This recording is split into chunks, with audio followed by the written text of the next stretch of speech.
Hello भाई, good morning. कैसे हैं आप सभी? गुड मॉर्निंग सभी को, गुड मॉर्निंग। एक बार जल्दी से आप लोग मुझे कमेंट करके बता देना कि मैं ऑडिबल और विजिबल हूं। जैसे ही आप बता देंगे मैं क्लास स्टार्ट कर दूंगा भाई। एक बार फटाफट से बता दीजिए आप लोग मुझे कमेंट करके।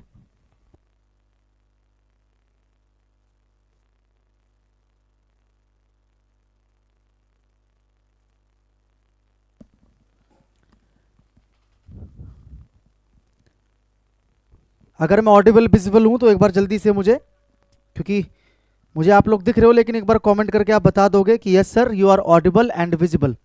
यस सर, ओके, ठीक है, कमेंट दिख गया मुझे आपका। ठीक है दोस्त, तो हम लोग स्टार्ट कर रहे हैं आज की क्लास। बहुत ही इंपॉर्टेंट, बहुत ही मज़ेदार और बहुत ही बढ़िया क्लास रहने वाली है, क्योंकि जो सबसे सिर दर्द करने वाला जो चैप्टर होता है इंग्लिश के अंदर, ग्रामर के अंदर, वो होता है प्रपोजिशन, है ना। क्योंकि प्रपोजिशन के ऊपर बहुत सारे क्वेश्चंस पूछे जाते हैं, एरर के अंदर भी, ब्लैंक के अंदर भी, सेंटेंस इंप्रूवमेंट के अंदर भी, है ना।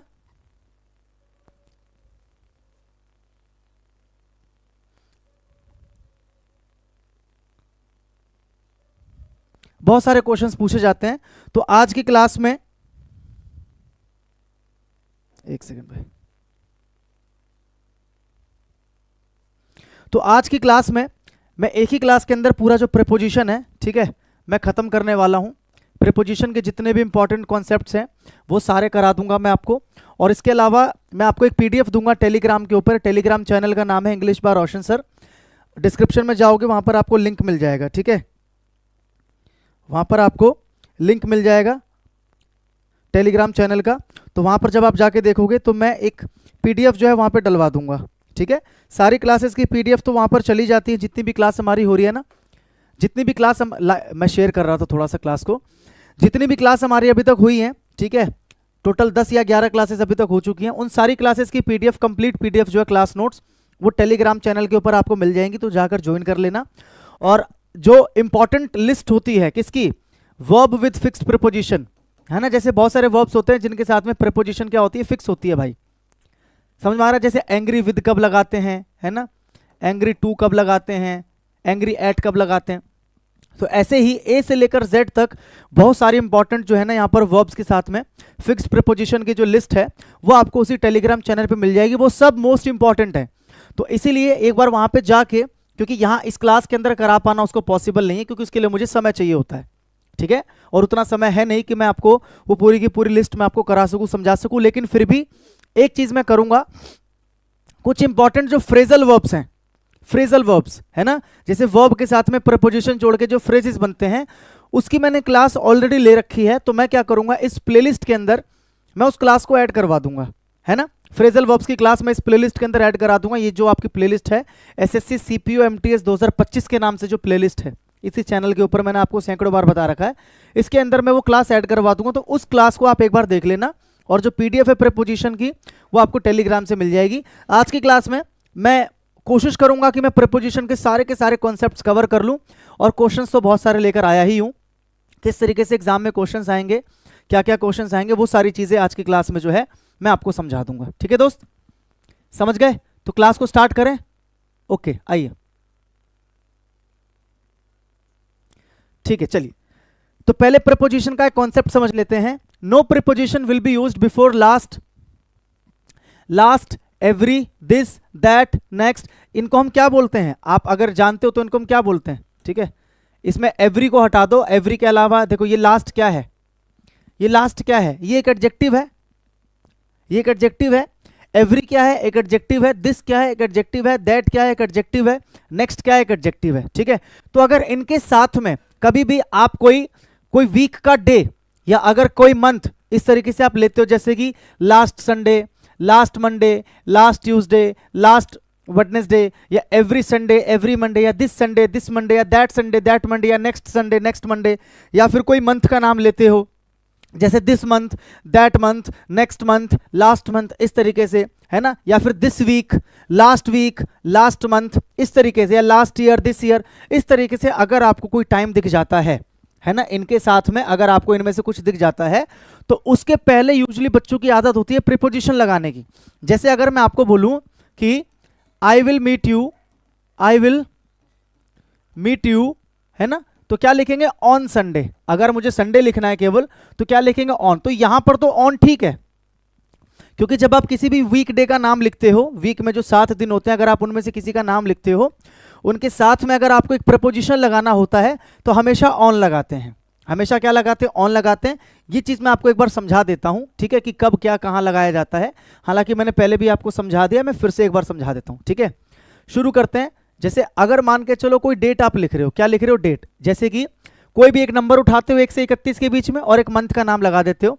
जैसे कि मान के चलो 15 अगस्त, ये एक डेट हो गया। या साथ में ईयर भी जोड़ देते हो, 15 अगस्त 2026। इस तरीके से अगर कोई डेट गिवन हो, ठीक है, तो उसके साथ में प्रीपोजिशन क्या लगाते हैं, ऑन। क्या लगाते हैं, ऑन। ये याद रखना, उसके साथ में प्रीपोजिशन लगाते हैं ऑन, ठीक है। दूसरा, अगर मान के चलो कोई वीक डे दे रखा हो, कोई क्या दे रखा हो, वीक डे, यानी कि संडे से लेकर सैटरडे तक अगर कोई भी एक डे आपको दे रखा हो यहां पर, ठीक है, संडे से लेकर सैटरडे, संडे से लेकर सैटरडे के बीच में कोई भी आपको एक डे का नाम दे रखा हो, क्या दे रखा हो, नाम दे रखा हो, ठीक है, तो वहां पर क्या लगाना, वहां पर क्या लगाना, ऑन। वहां पर भी क्या लगाना, ऑन। जैसे on Sunday, on Monday, on Tuesday, on Wednesday, वहां पर भी क्या लग जाएगा, ऑन लग जाएगा, ठीक है। इसी तरीके से अगर किसी मंथ का नाम दे रखा हो, ठीक है, मंथ नेम, अगर किसी महीने का नाम दे रखा हो, जैसे जनवरी से लेकर दिसंबर, जनवरी से लेकर दिसंबर, अगर किसी मंथ का नाम दे रखा हो तो उसमें क्या लगाओगे भाई, उसमें क्या लगाओगे, उसमें आप लगाओगे इन। अब उसमें ऑन नहीं लगेगा, उसमें इन लगेगा। जैसे इन जनवरी, इन फेब्रुवरी, इन मार्च, इन दिसंबर, वहां पर क्या लग जाएगा, इन लग जाएगा। क्या लग जाएगा, इन लग जाएगा, ठीक है। किसी ईयर का, किसी ईयर के बारे में दे रखा हो, किसी ईयर के बारे में, जैसे 2010, 2025, इस तरीके से सिर्फ ईयर दे रखा हो तो वहां पर क्या लगेगा, वहां पर भी लगेगा आपका इन। वहां पर भी आपका क्या लगेगा, इन लगेगा। मेरी बात को समझ गए, वहां पर भी क्या लगेगा, इन लगेगा, ठीक है। अगर आपको कोई पार्ट ऑफ डे दिया हो, part of a day, part of a day, एक दिन के जो पार्ट्स होते हैं, एक दिन के जो क्या होते हैं, पार्ट्स होते हैं, जैसे मॉर्निंग दिन का एक पार्ट है, ठीक है, आफ्टरनून दिन का एक पार्ट है, ऐसे करते करते नाइट यहां तक चले जाओ, ठीक है। मॉर्निंग, आफ्टरनून, इवनिंग, नाइट, इस तरीके से अगर दे रखा हो तो वहां पर भी क्या लगा देते हैं, इन लगा देते हैं। क्या लगा देते हैं, इन लगा देते हैं। जैसे इन the morning, in the night, in the afternoon, in the evening, समझ में आ रहा है। तो वहां पर क्या लगा देते हैं, वहां पर इन लगा देते हैं दोस्त, ठीक है। और इसी तरीके से अगर आपको दे रखा हो किसी सीजन का नाम, क्या दे रखा हो, कोई सीजन, सीजन जैसे कितने होते हैं भैया, सबसे पहले विंटर होता है, ठीक है, सबसे पहले नहीं होता, मतलब जो मैंने लिखा है उसमें सबसे पहले, ठीक है, विंटर होता है, समर होता है, ठीक है, स्प्रिंग होता है, ऑटम होता है, जितने भी सीजन होते हैं, जितने भी क्या होते हैं, सीजन, इनके साथ में क्या लिखते हैं, इनके साथ में लिखते हैं इन। क्या लिखते हैं, इन, है ना। जैसे इन समर, इन विंटर्स, समझ में आ रहा है कि नहीं आ रहा है। तो ये आपको याद रखना है कि कहां पर कब क्या लगाया जाता है, कब ऑन लगाया जाता है, कब इन लगाया जाता है। क्या समझे, कब ऑन लगाया जाता है, कब इन लगाया जाता है। इसके अलावा अगर किसी फेस्टिवल का नाम दे रखा हो, क्या दे रखा हो, फेस्टिवल का नाम दे रखा हो, जैसे होली, दिवाली एटसेट्रा, कोई भी फेस्टिवल दे रखा हो। जैसे आपको बोल रहा हूं कि मैं दिवाली में आया था ना तुम्हारे यहाँ पे, ठीक है, तो क्या लिखोगे, इन दिवाली या ऑन दिवाली, क्या लिखोगे, ऑन दिवाली। क्या लिखोगे, on Diwali, on Diwali, on Holi, तो यहाँ पर क्या लग जाएगा, ऑन। यहाँ पर क्या लग जाएगा, ऑन। तो ये कुछ चीजें हैं जो आपको याद रखनी है। मेरी बात समझ पा रहे हो भाई, हाँ कि ना। कोई तारीख हो तो क्या लगा दोगे, ऑन लगा दोगे। कोई वीक डे दे रखा हो संडे से लेकर सैटरडे के बीच में तो भी ऑन लगा दोगे। कोई अगर मंथ का नेम दे रखा हो जनवरी से दिसंबर के बीच में तो इन लगा दोगे। कोई ईयर दे रखा हो आपको तो इन लगा दोगे। Part of a day they रखा हो तो क्या लगा दोगे, इन लगा दोगे। सीजन का नाम दे रखा हो तो इन लगा दोगे। फेस्टिवल का नाम दे रखा हो तो क्या लगा दोगे, ऑन लगा दोगे। इतनी सी बात समझ गए, ठीक है। अगर मान के चलो मैं इस तरीके से आपको एक एग्जांपल दूं, I will see you dash a beautiful Sunday morning, तो यहां पर क्या आएगा मेरे दोस्त बताइए। I will see you dash a beautiful Sunday morning, मतलब मैं तुमसे एक खूबसूरत संडे की मॉर्निंग में मिलूंगा। तो यहां पर आपको बताना है कि यहां पर ऑन आएगा या इन आएगा। यहां पर ऑन आएगा या इन आएगा, आपको बताना है क्या आएगा। यहां पर ऑन आएगा या इन आएगा, बताइए। ऑन आएगा या इन आएगा? उसके लिए आपको देखना पड़ेगा ना कि क्या लिखा है, क्या लिखा है यहाँ पर देखो, संडे मॉर्निंग, संडे मॉर्निंग। तो अभी आपने क्या देखा कि जब संडे मंडे दे रखा होता है, संडे मंडे कहाँ गया, जब दे रखा होता है तो हम ऑन लगा देते हैं, है ना। लेकिन जब मॉर्निंग या इवनिंग या ऐसा कुछ दे रखा होता है तो हम इन लगाते हैं। अब यहाँ पर तो दोनों ही दे रखे हैं भाई, तो यहाँ पर क्या लगाओगे आप, यहाँ पर क्या लगाओगे आप बताइए, ऑन लगाओगे या इन लगाओगे? इसको प्रेफर करोगे संडे मंडे को या मॉर्निंग को प्रेफर करोगे, क्या लगाओगे आप बताइए, क्या लगता है आपको इसका आंसर? कमेंट में लिखिए इसका आंसर, आपको क्या लगता है इसका आंसर बताइए जल्दी। On a beautiful Sunday morning लिखूं या इन अ ब्यूटीफुल संडे मॉर्निंग लिखूं, बताओ भाई जल्दी।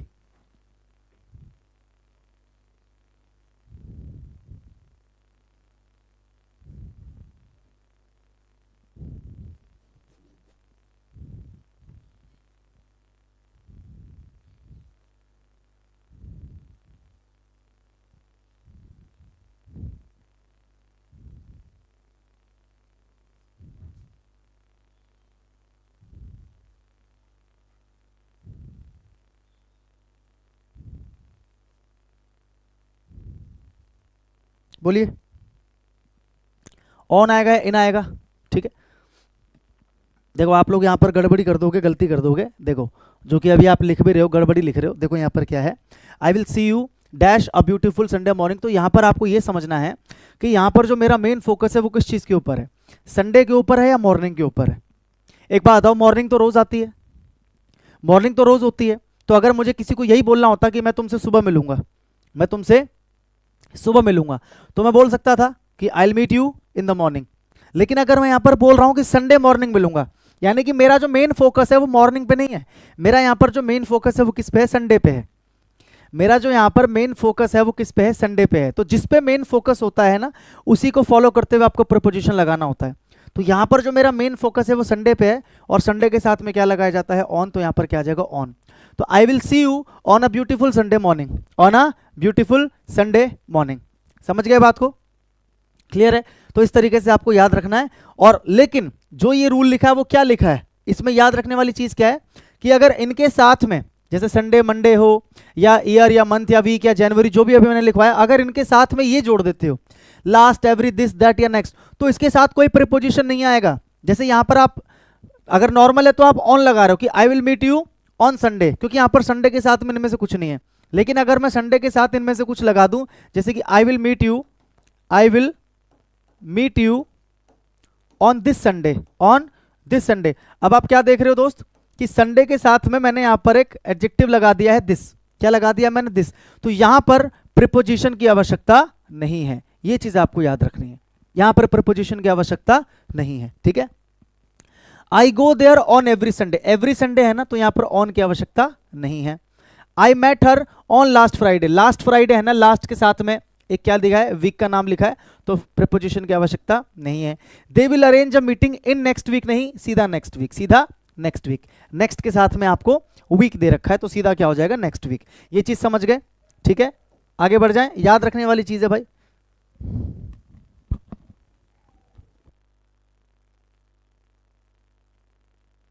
अगला, pronoun preceded by a preposition will always be in objective case. क्या मतलब है इसका, इसका क्या मतलब है दोस्त? इसका ये मतलब है कि प्रीपोजिशन के बाद में, किसके बाद में, प्रीपोजिशन के बाद में अगर कभी भी आप एक प्रोनाउन लगाते हो, क्या लगाते हो, प्रोनाउन, तो ये जो प्रोनाउन है ये हमेशा रहना चाहिए ऑब्जेक्टिव केस के अंदर। किसके अंदर, ऑब्जेक्टिव केस के अंदर। प्रोनाउन के 3 केसेस होते हैं। प्रोनाउन के कितने केस होते हैं, 3 केस होते हैं। हेलो हेलो, आ गए आप, चलो आप ही का वेट था। प्रोनाउन के 3 केस होते हैं। एक होता है सब्जेक्टिव केस, यानी कि जब प्रोनाउन सब्जेक्ट की तरह काम करता है तो सब्जेक्टिव केस लगाते हैं।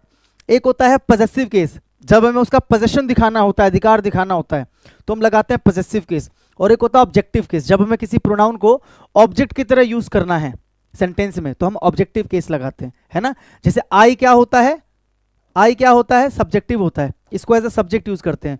और मी क्या होता है, ऑब्जेक्टिव होता है, इसको एज एन ऑब्जेक्ट यूज करते हैं, है ना। जैसे I am talking to you, मतलब मैं तुमसे बात कर रहा हूं, मतलब मैं सब्जेक्ट हूं, तो आई यूज किया मैंने। Are you talking to me, क्या तुम मुझसे बात कर रहे हो? अब बात करने वाले तुम हो और सुनने वाला कौन हूं, मैं, तो अब मैंने मी लगाया क्योंकि मैं ऑब्जेक्ट हूं यहां पर। तो are you talking to me, talking to I नहीं, टॉकिंग टू मी, ठीक है। तो याद रखना है कि प्रीपोजिशन के बाद में हमेशा जो है ना ऑब्जेक्टिव केस का प्रोनाउन यूज करना होता है। जैसे कौन कौन सा होता है, हिम होता है, हर होता है, ठीक है, इट होता है, देम होता है, मी होता है, अस होता है एंड यू होता है। ये सब क्या है, ऑब्जेक्टिव केस के प्रोनाउन है। ये आपको याद रखना है कि प्रोनाउन के बाद इनमें से कुछ अगर दिख रहा है तो ठीक है, अगर इसके अलावा दिख रहा है तो गलत हो जाएगा। जैसे there is no secret between, तो बिटवीन एक अपने आप में क्या है, प्रीपोजिशन है, बोलो हाँ कि ना। बिटवीन अपने आप में एक प्रीपोजिशन है, तो बिटवीन के बाद में यहां पर देखो यू तो ठीक है, क्योंकि मैंने क्या बोला, यू तो आ सकता है, क्योंकि यू अपने आप में सब्जेक्टिव भी होता है, ऑब्जेक्टिव भी होता है, तो मैंने इसको ऑब्जेक्टिव मान लिया, ठीक है। एंड मी, और यहां पर देखो क्या आ रहा है, मी। अगर यहां पर आता यू एंड आई तो वो गलत हो जाता, क्योंकि सब्जेक्टिव केस नहीं आएगा। तो पहली चीज याद रखोगे कि प्रीपोजिशन के बाद में हमेशा ऑब्जेक्टिव केस का ही प्रोनाउन आता है, और एग्जाम में इसके ऊपर एरर आपको दिया जाता है। दूसरा यहां पर याद रखने वाली क्या बात है कि बिटवीन के साथ हमेशा एंड का पेयर बनता है। बिटवीन और एंड इसका पेयर बनता है। अगर बिटवीन के बाद में दो प्रोनाउंस दे रखे हैं या दो नाउन्स दे रखे हैं, है ना, तो उनको जोड़ने के लिए हमेशा एंड यूज करना है। कई बार एग्जामिनर क्या करेगा, टू दे देगा आपको, फ्रॉम दे देगा आपको, ऐसा कुछ दे देगा उल्टा सीधा। तो आपको याद रखना है कि अगर बिटवीन के बाद आप दो प्रोनाउन या दो नाउन लिख रहे हो तो उनको जोड़ने के लिए हमेशा क्या यूज करते हो, एंड यूज करते हो, ठीक है, and. I am always with, तो ये विद क्या है, विद अपने आप में एक प्रीपोजिशन है, बोलो हाँ कि ना। तो विद के बाद में ऑब्जेक्टिव केस का प्रोनाउन देम है कि नहीं है, समझ में आ रही है। अगर मैं यहां पर कर दूं दे तो गलत हो जाएगा। Have you bought anything for me, तो यहां पर फॉर क्या है, प्रीपोजिशन है, तो फॉर के बाद में ऑब्जेक्टिव केस का pronoun. I was not talking to her, to क्या है, प्रीपोजिशन है, तो प्रीपोजिशन के बाद में ऑब्जेक्टिव केस का प्रोनाउन यानी कि हर। तो ये याद रखने वाली चीज है कि अगर कोई प्रीपोजिशन आपको गिवन होता है और प्रीपोजिशन के बाद में अगर आपको क्या लगाना है, एक प्रोनाउन लगाना है, तो वो हमेशा ऑब्जेक्टिव केस के अंदर होना चाहिए। इसके ऊपर एरर आपको एग्जाम में दिया जाता है। अगला कॉन्सेप्ट क्या है, verb preceded by a pronoun will always be in gerund form. जैसे अभी आपने क्या देखा, अभी आपने देखा प्रोनाउन, कि प्रोनाउन आता है तो कैसे बनता है ना। ऐसे प्रीपोजिशन के बाद में, प्रीपोजिशन के बाद अगर आपको एक वर्ब लगाना है, क्या लगाना है, वर्ब लगाना है, तो ध्यान रखना इसका भी एक रूल होता है कि वर्ब की आपको फर्स्ट फॉर्म लिखनी है और साथ में आईएनजी आपको ऐड करना ही करना है ना। अगर आप प्रीपोजिशन के बाद में एक वर्ब लिख रहे हो, अच्छा इसमें टू को छोड़ देना, एक्सेप्ट टू को छोड़कर, क्योंकि टू के बाद आपको पता है वर्ब की फर्स्ट फॉर्म लगाते हैं, लेकिन कुछ ऐसे भी केसेस होते हैं जहां पर आईएनजी लगाते हैं, ठीक है, एक्सेप्ट टू को छोड़कर, क्योंकि टू के बाद हमेशा क्या लगाते हैं, वर्ब की फर्स्ट फॉर्म, ठीक है। लेकिन कुछ, फिर से सुन लो, कुछ ऐसे भी केसेस होते हैं जहां पर टू के बाद V1 ING आता है, वो भी मैं आपको लिखवा दूंगा। कुछ ऐसे भी केसेस होते हैं जहां पर टू के बाद V1 प्लस ING आता है, यानी कि इस रूल को फॉलो करता है टू। अदर केसेस में क्या होता है, टू इस वाले रूल को फॉलो नहीं करता। तो ये रूल क्या कहता है कि प्रीपोजिशन के बाद में अगर आपको एक वर्ब लगाना है, ठीक है, प्रीपोजिशन के बाद में अगर आपको एक वर्ब लगाना है तो वो जो वर्ब होगा हमेशा आईएनजी की फॉर्म में होगा, वर्ब की फर्स्ट फॉर्म साथ में आईएनजी, ठीक है। आ जाओ, यू शुड एब्सटेन, तो ये एब्सटेन फ्रॉम, फ्रॉम क्या है, एक प्रीपोजिशन है, बोलो हाँ कि ना। फ्रॉम एक प्रीपोजिशन है, ठीक है। यहां से एक चीज और याद रखना है, एब्सटेन के साथ हमेशा फ्रॉम आता है, ये चीज याद रखना, ये याद रखना, एब्सटेन के साथ हमेशा क्या आता है, फ्रॉम आता है। एब्सटेन फ्रॉम, रिफ्रेन फ्रॉम, ठीक है। जो मुझे याद आता रहेगा मैं आपको लिखवाता रहूंगा और वो आपको याद रखना है। एब्सटेन और रिफ्रेन, इन दोनों के साथ में प्रीपोजिशन फिक्स होता है, वो क्या होता है, फ्रॉम, फिक्स है। ये जो फिक्स्ड प्रीपोजिशन आते रहेंगे साथ साथ में, वो मैं आपको साथ साथ में बताता रहूंगा, ताकि आपको कम से कम वो चीज दिमाग में याद रहे, क्योंकि कब कहां किसके ऊपर क्वेश्चन आ जाए, यू नेवर नो, ठीक है, समझ गए, हाँ कि ना। तो एब्सटेन और रिफ्रेन दोनों के साथ में क्या आता है, हमेशा फ्रॉम आता है, ठीक है। और इनकी जो हिंदी होती है वो क्या होती है, परहेज करना, क्या होती है, परहेज करना। एब्सटेन लगाते हैं जब किसी चीज को आप कंज्यूम करने से, किसी चीज को खाने पीने से परहेज करते हो, तो हम क्या लगाते हैं, एब्सटेन, क्या लगाते हैं, एब्सटेन। और रिफ्रेन लगाते हैं जब किसी काम को करने से आप परहेज करते हो, कि भाई तुम्हें ये करने से परहेज करना चाहिए, मतलब ये करने से बचना चाहिए, तुम्हें इस तरीके से सोशल मीडिया पे गाली गलौज करने से बचना चाहिए, परहेज करना चाहिए, तो यू शुड रिफ्रेन फ्रॉम।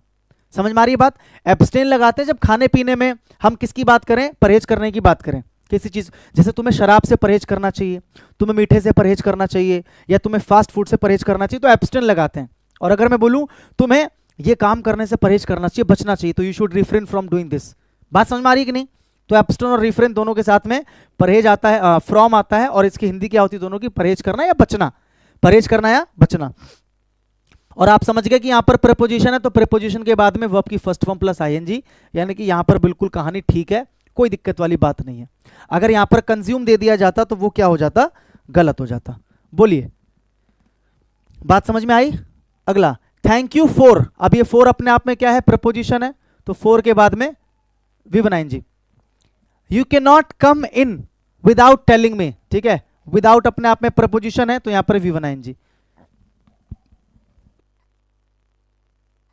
समझ गए?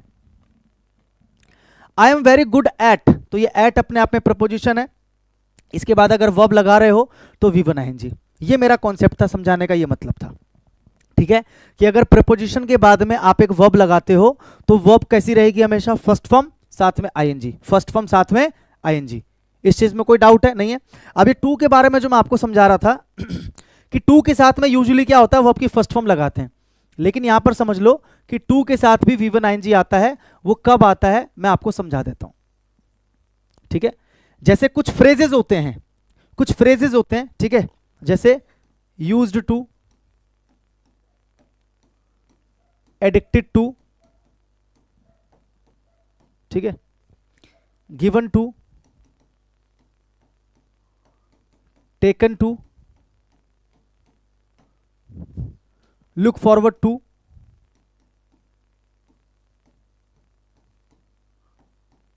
एटसेट्रा, ठीक है।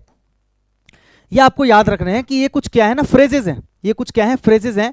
बेसिकली ये सब के सब जो है ना, ये एडजेक्टिव्स हैं। Use to, addicted to, given to, taken to, look forward to, ये सब क्या है ना, ये अपने आप में सारे के सारे क्या है? एडजेक्टिव्स हैं। ये सारे अपने आप में क्या है? एडजेक्टिव्स हैं। तो इनके बाद में आपको याद रखना है कि इनके बाद में हमेशा वर्ब की फर्स्ट फॉर्म और आईएनजी आपको लगानी है, ठीक है। जैसे एग्जांपल के लिए समझा देता हूं, I am used to sleeping early in night, early in night, early in the night, early in the, ठीक है, एक ये है। और एक मैं लिखता हूं, I used to play here, I used to play here when I was a kid, when I was a kid, ठीक है। एक मैं लिख देता हूं, we are looking forward to meeting you next week. ऐसे ही और भी एग्जाम्पल्स आप बना सकते हो। ये कुछ एग्जाम्पल्स हैं, ध्यान से देख लीजिए, ठीक है। गुड मॉर्निंग सभी को भाई, गुड मॉर्निंग। बहुत ही बेहतरीन क्लास आज की चल रही है। जैसे कि मैंने आपको बताया था कि आज की क्लास के अंदर मैं प्रीपोजिशन खत्म कराने वाला हूँ, ठीक है, जो कि बच्चों के लिए एक सरदर्द होता है, बहुत परेशान करता है, लेकिन आज के बाद ये आपको कभी परेशान नहीं करेगा। सर मेरा एयरफोर्स में सिलेक्शन हो गया है, वाह, बहुत बहुत कॉन्ग्रेचुलेशंस आपको भाई, बहुत बहुत कॉन्ग्रेचुलेशंस। हाँ, इसमें एक और चीज़ ऐड कर लो, भाई ने याद दिला दिया मुझे, विद अ व्यू टू। ऐसी अगर आपको भी याद आता है तो याद दिलाया करो, with a view to, with a view to.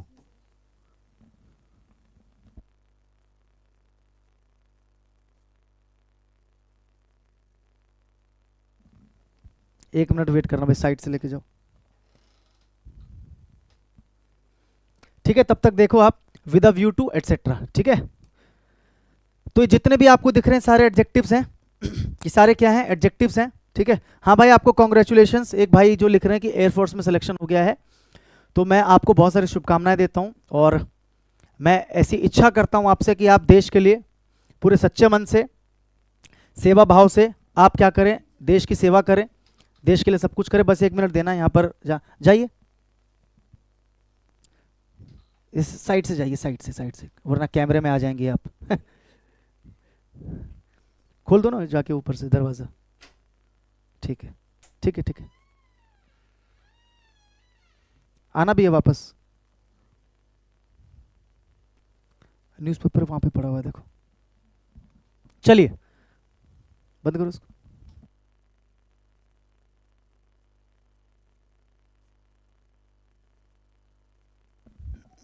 है भाई। देखिए, तो जितने भी लिखे हुए आपको दिख रहे हैं ये सारे के सारे एडजेक्टिव्स हैं, और इनके बाद में आपको V1 ING लगाना है। एक विद अ व्यू टू का भी एग्जांपल लिख देता हूं मैं आपके सामने, ठीक है। He came here with a view to help me. अब आपको बताना है इसमें से कौन सा करेक्ट है कौन सा इनकरेक्ट है, ठीक है। बता दोगे आप इसमें से कौन सा करेक्ट है कौन सा इनकरेक्ट है, बताइए। इंग्लिश में 20 में से 18 नंबर है, बहुत बढ़िया भाई।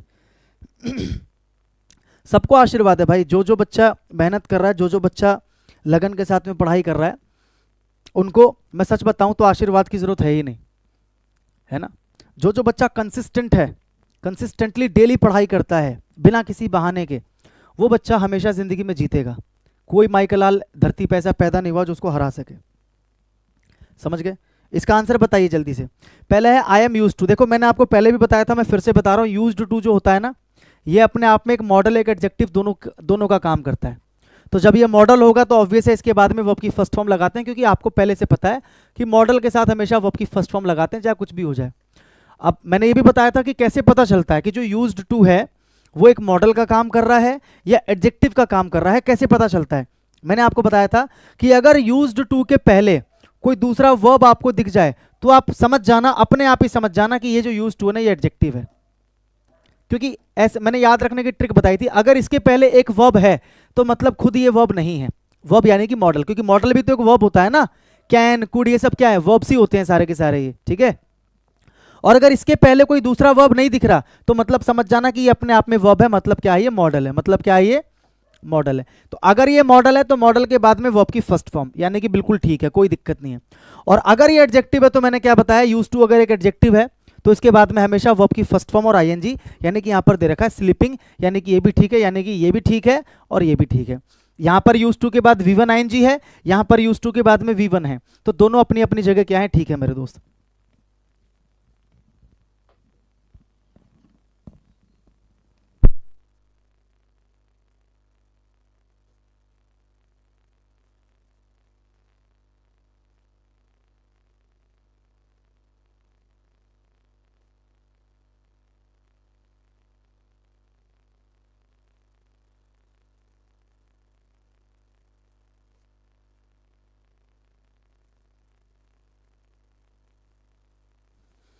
ठीक है भाई, आगे देखिए।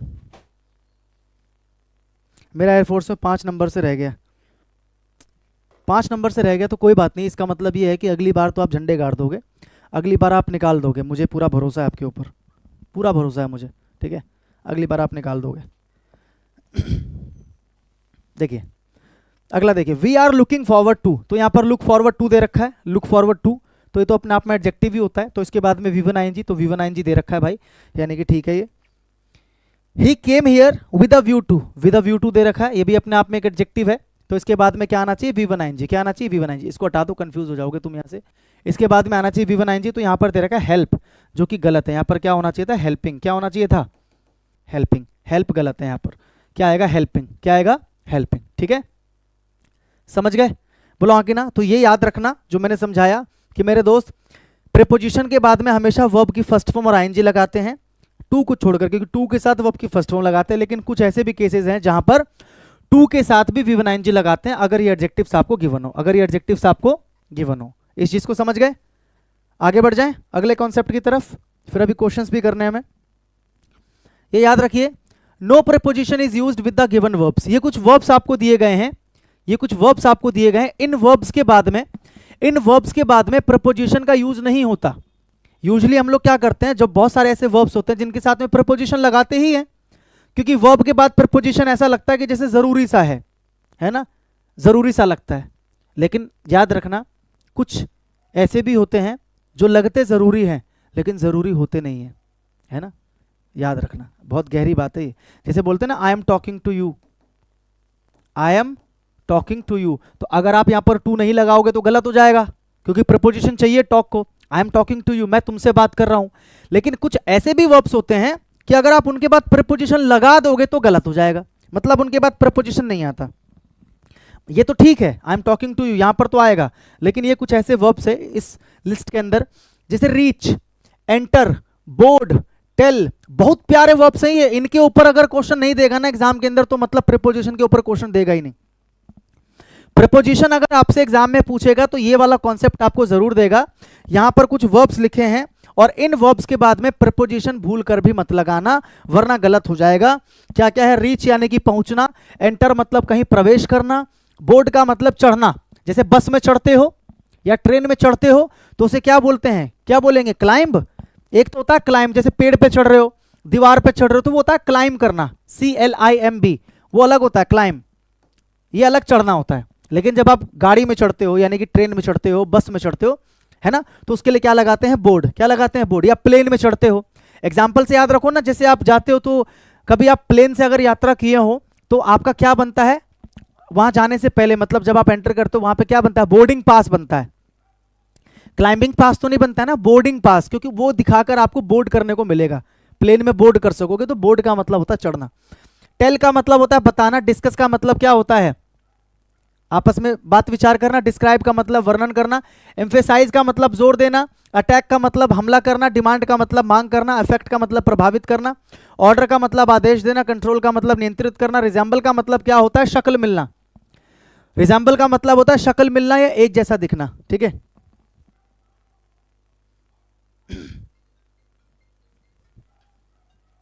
रिजेंबल का मतलब क्या होता है? शक्ल मिलना या एक जैसे दिखना। इन्वेस्टिगेट का मतलब जांच पड़ताल करना।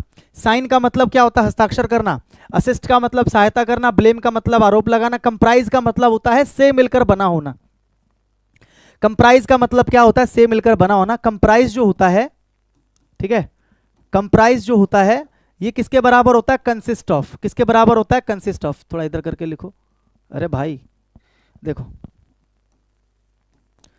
कंप्राइज जो होता है वो बराबर किसके होता है? Consist of. किसके बराबर होता है? कंसिस्ट ऑफ, मतलब दोनों इक्वल है। इसका मतलब भी क्या है? से मिलकर बना होना, और इसका मतलब भी क्या है? से मिलकर बना होना। तो कंसिस्ट के साथ में ऑफ आ रहा है ना, कंसिस्ट के साथ में ऑफ आ रहा है ना, तो इसीलिए कंप्राइज के साथ में ऑफ की आवश्यकता नहीं है, क्योंकि ये जो है ना ये पूरा इसके बराबर है, ये जो है पूरा इसके बराबर है, मतलब इसमें आपको ऑफ लगाने की आवश्यकता नहीं है। यानी कि मेरे दोस्त मैं ऐसे बोल सकता हूं कि दिस बुक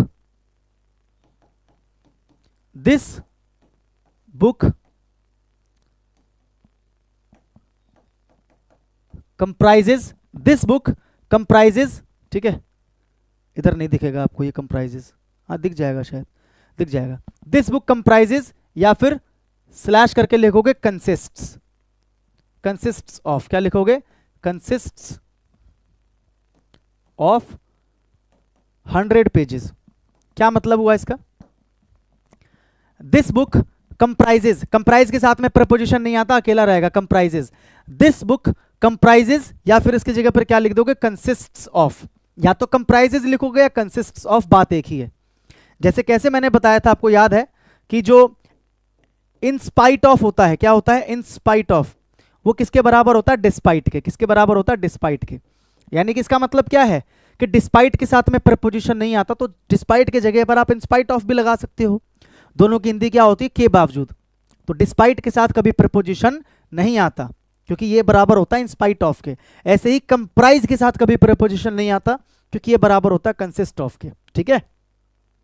हेल्प का मतलब मदद करना, ज्वाइन का मतलब शामिल करना, इन्फॉर्म का मतलब आपको पता ही है, ठीक है। ये सारे के सारे जो है ना ट्रांजिटिव वर्ब्स होते हैं, ये सारे के सारे क्या होते हैं? ट्रांजिटिव वर्ब्स होते हैं।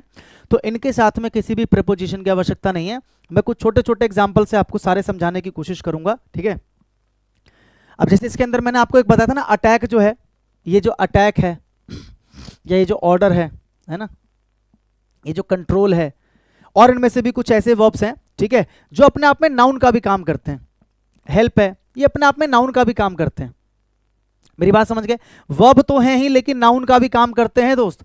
जैसे अटैक अपने आप में नाउन का भी काम करता है, ठीक है। ऑर्डर अपने आप में नाउन का भी काम करता है, कंट्रोल अपने आप में नाउन का भी काम करता है, हेल्प अपने आप में नाउन का भी काम करता है। तो अगर आप इनको एज अ नाउन यूज करते हो तो वहां पर प्रीपोजिशन आपको आवश्यकता पड़ेगी लगाने की, समझाऊंगा अभी। अगर ये एज अ वर्ब आप यूज कर रहे हो तो इनके साथ में प्रीपोजिशन मत लगाना। जैसे I will call you as soon as I reach to office, तो यहां पर रीच दे रखा है, तो रीच के साथ में प्रपोजिशन आएगा क्या? नहीं आएगा, तो यहां पर टू जो है वो गलत है। As soon as I reach office, जब रीच एज अ वर्ब आपको दिया है तो यहां पर प्रपोजिशन आपको नहीं लगाना, तो क्या बनेगा? I will call you as soon as I reach office, as soon as I reach office. It's high time we discussed, तो ये वर्ब है, आपको पता है वर्ब की सेकंड फॉर्म, तो यहां पर अबाउट यानी कि प्रपोजिशन नहीं आएगा डिस्कस के बाद में, ठीक है। इसी तरीके से शी रिजेंबल्स, रिजेंबल का मतलब क्या होता है? शक्ल मिलना। शी रिजेंबल्स टू नहीं आएगा, यहां पर रिजेंबल एक वर्ब का काम कर रहा है, कहां गया? ये रहा, तो यहां पर प्रपोजिशन की आवश्यकता नहीं है। The police is investigating into the case, अब यहां पर क्या है? इन्वेस्टिगेट आ रहा है एक वर्ब के तौर पर, तो यहां पर इनटू की आवश्यकता आपको नहीं है, सीधा क्या बोलेंगे? The police is investigating the case, the police is investigating the case. यहां तक की बात समझ में आ गई दोस्त आपको? इसके अलावा इनमें से आप कोई सा भी वर्ब उठाओ ना, जैसे आपका मन कर रहा है कि टेल, जैसे एंटर, ठीक है, एंटर से बनाते हैं, she entered into the class, इस तरीके से अगर दिया जाए तो आपको पता है यहां पर जो एंटर है वर्ब का काम कर रहा है, तो यहां पर प्रपोजिशन की आवश्यकता नहीं है, सीधा क्या बोलेंगे? She entered the class.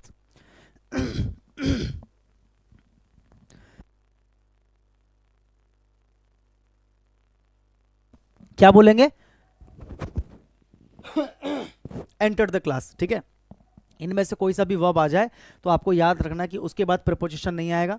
लेकिन जैसे अगर अटैक और ऑर्डर है, ठीक है, इनका एग्जाम ये मैंने पहले की भी क्लास में करवाया हुआ है आपको, अगर आपको याद हो, ठीक है। जैसे एग्जाम्पल भी सेम ही कराऊंगा मैं, रशिया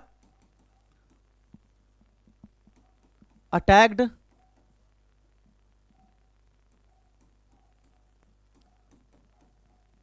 यूक्रेन, ठीक है,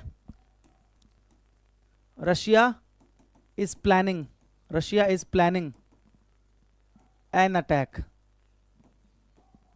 on Ukraine, on Ukraine.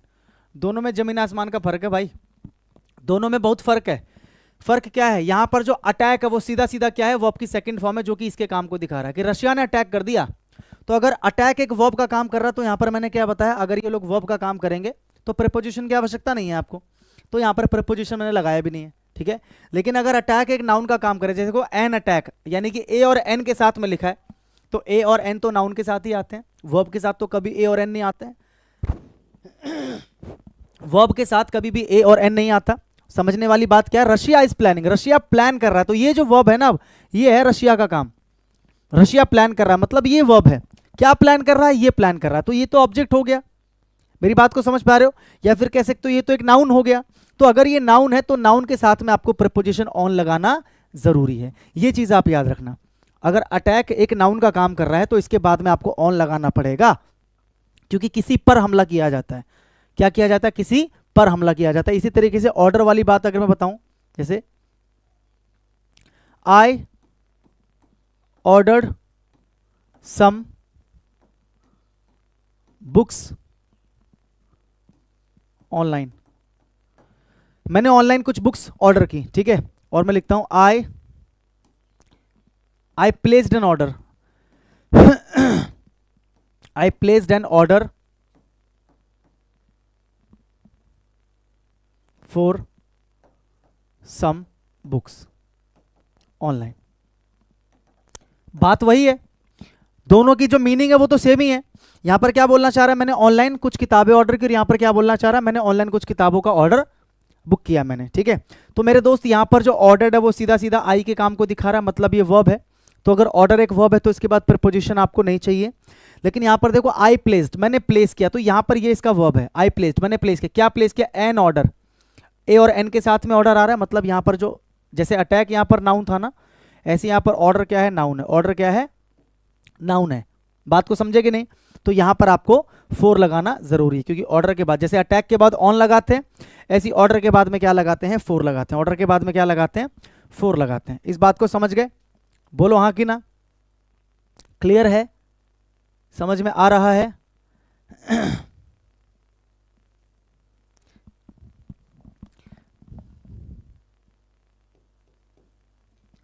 you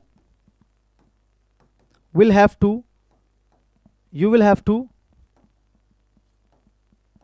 control yourself, you will have to control yourself, तुम्हें अपने आप को कंट्रोल करना पड़ेगा। यहां पर कंट्रोल सीधा सीधा क्या है, वर्ब है। You will have to control, to control यहां पर इन्फिनिटिव है, टू के साथ वर्ब की फर्स्ट फॉर्म है। तो कंट्रोल जब वर्ब का काम करेगा तो इसके बाद मैंने क्या बताया, यहां पर देखो अभी बताया था ना, कंट्रोल जब वर्ब का काम करेगा तो इसके बाद में ये रहा, कहां गया, ये रहा, इसके बाद में प्रपोजिशन की आवश्यकता नहीं है, प्रपोजिशन की आवश्यकता नहीं है, ठीक है। लेकिन अगर मैं इस तरीके से लिख दूं कि ही took control, he took control of everything, he took control, he took, उसने ले लिया, यानी कि ये इसका वर्ब है, ये इसका क्या है, वर्ब है। क्या ले लिया, कंट्रोल, क्या ले लिया, कंट्रोल, यानी कि कंट्रोल यहां पर एज अ वर्ब काम नहीं कर रहा, कंट्रोल यहां पर एज अ वर्ब काम नहीं कर रहा है। मेरी बात को समझ गए? तो ही टुक कंट्रोल ऑफ, तो यहां पर आप ऑफ लगा दोगे, मतलब जो भी आपको लगे, जरूरी है कंट्रोल के साथ में ऑफ भी आता है, ऑन भी आता है, ठीक है। He took control of anything, of everything, sorry, ठीक है। समझ में आ गई बात, क्लियर है? तो ये याद रखना कॉन्सेप्ट बहुत इंपॉर्टेंट है कि ये ऐसे वर्ब्स है जिनके बाद में we do not need any preposition, हमें प्रीपोजिशन की आवश्यकता नहीं है, ठीक है। आगे बढ़ जाएं। आप लोगों का कमेंट मुझे क्यों नहीं दिख रहा, मैं लाइव हूं ना?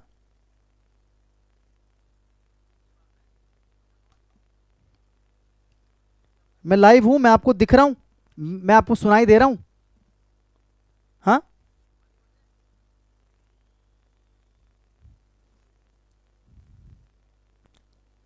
एक बार कमेंट करके बताना तो जरा, एक बार कमेंट करके बताना, यस सर, देखो भाई, हाँ ठीक है, आया कमेंट, छोड़ दो, ठीक है। Use different prepositions if two words are added by conjunction, अगर दो शब्द को एक कंजंक्शन की मदद से आप जोड़ रहे हो, डिमांडिंग डिफरेंट प्रपोजिशन, और अगर दोनों शब्द में अलग अलग प्रपोजिशन की रिक्वायरमेंट है, जैसे जितने वर्ब्स होते हैं सबके साथ में अलग अलग तरह की प्रपोजिशन आती है ना, तो अगर आप दो वर्ड्स को, यानी कि दो नाउन को या दो वर्ब्स को अगर आप एंड से जोड़ रहे हो, और अगर दोनों के साथ में अलग अलग प्रपोजिशन की रिक्वायरमेंट है, तो अलग अलग प्रपोजिशन आपको लगाना पड़ेगा। जैसे देखो, आई एम इंटरेस्टेड, ये एक एडजेक्टिव हो गया, आई एम इंटरेस्टेड, ठीक है। But not good at, but not good at, good, ये भी एक एडजेक्टिव हो गया।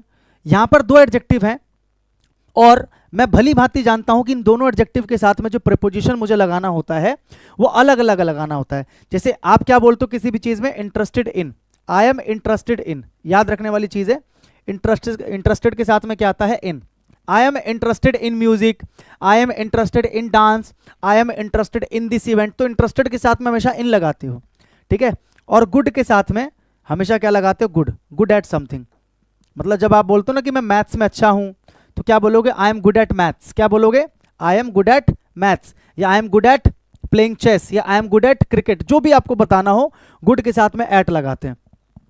तो गुड के साथ में तो एट लगा रखा है, गुड एट, लेकिन ये जो भाई साहब है हमारे इंटरेस्टेड, इसके साथ में प्रपोजिशन कहाँ है, इसका नहीं है। वही तो मैंने बोला कि जब दो शब्दों को एंड की मदद से जोड़ते हो, यहां पर इंटरेस्टेड को और गुड को मैंने एंड की मदद से जोड़ा है, या किसी कंजंक्शन की मदद से, एंड या किसी भी कंजंक्शन की मदद से, जैसे बट एक कंजंक्शन है, जब आप जोड़ते हो और अगर दोनों के साथ में अलग अलग प्रपोजिशन की रिक्वायरमेंट होती है तो अलग अलग लगाओगे, तो यहां पर इंटरेस्टेड के साथ में आपको लगाना पड़ेगा इन।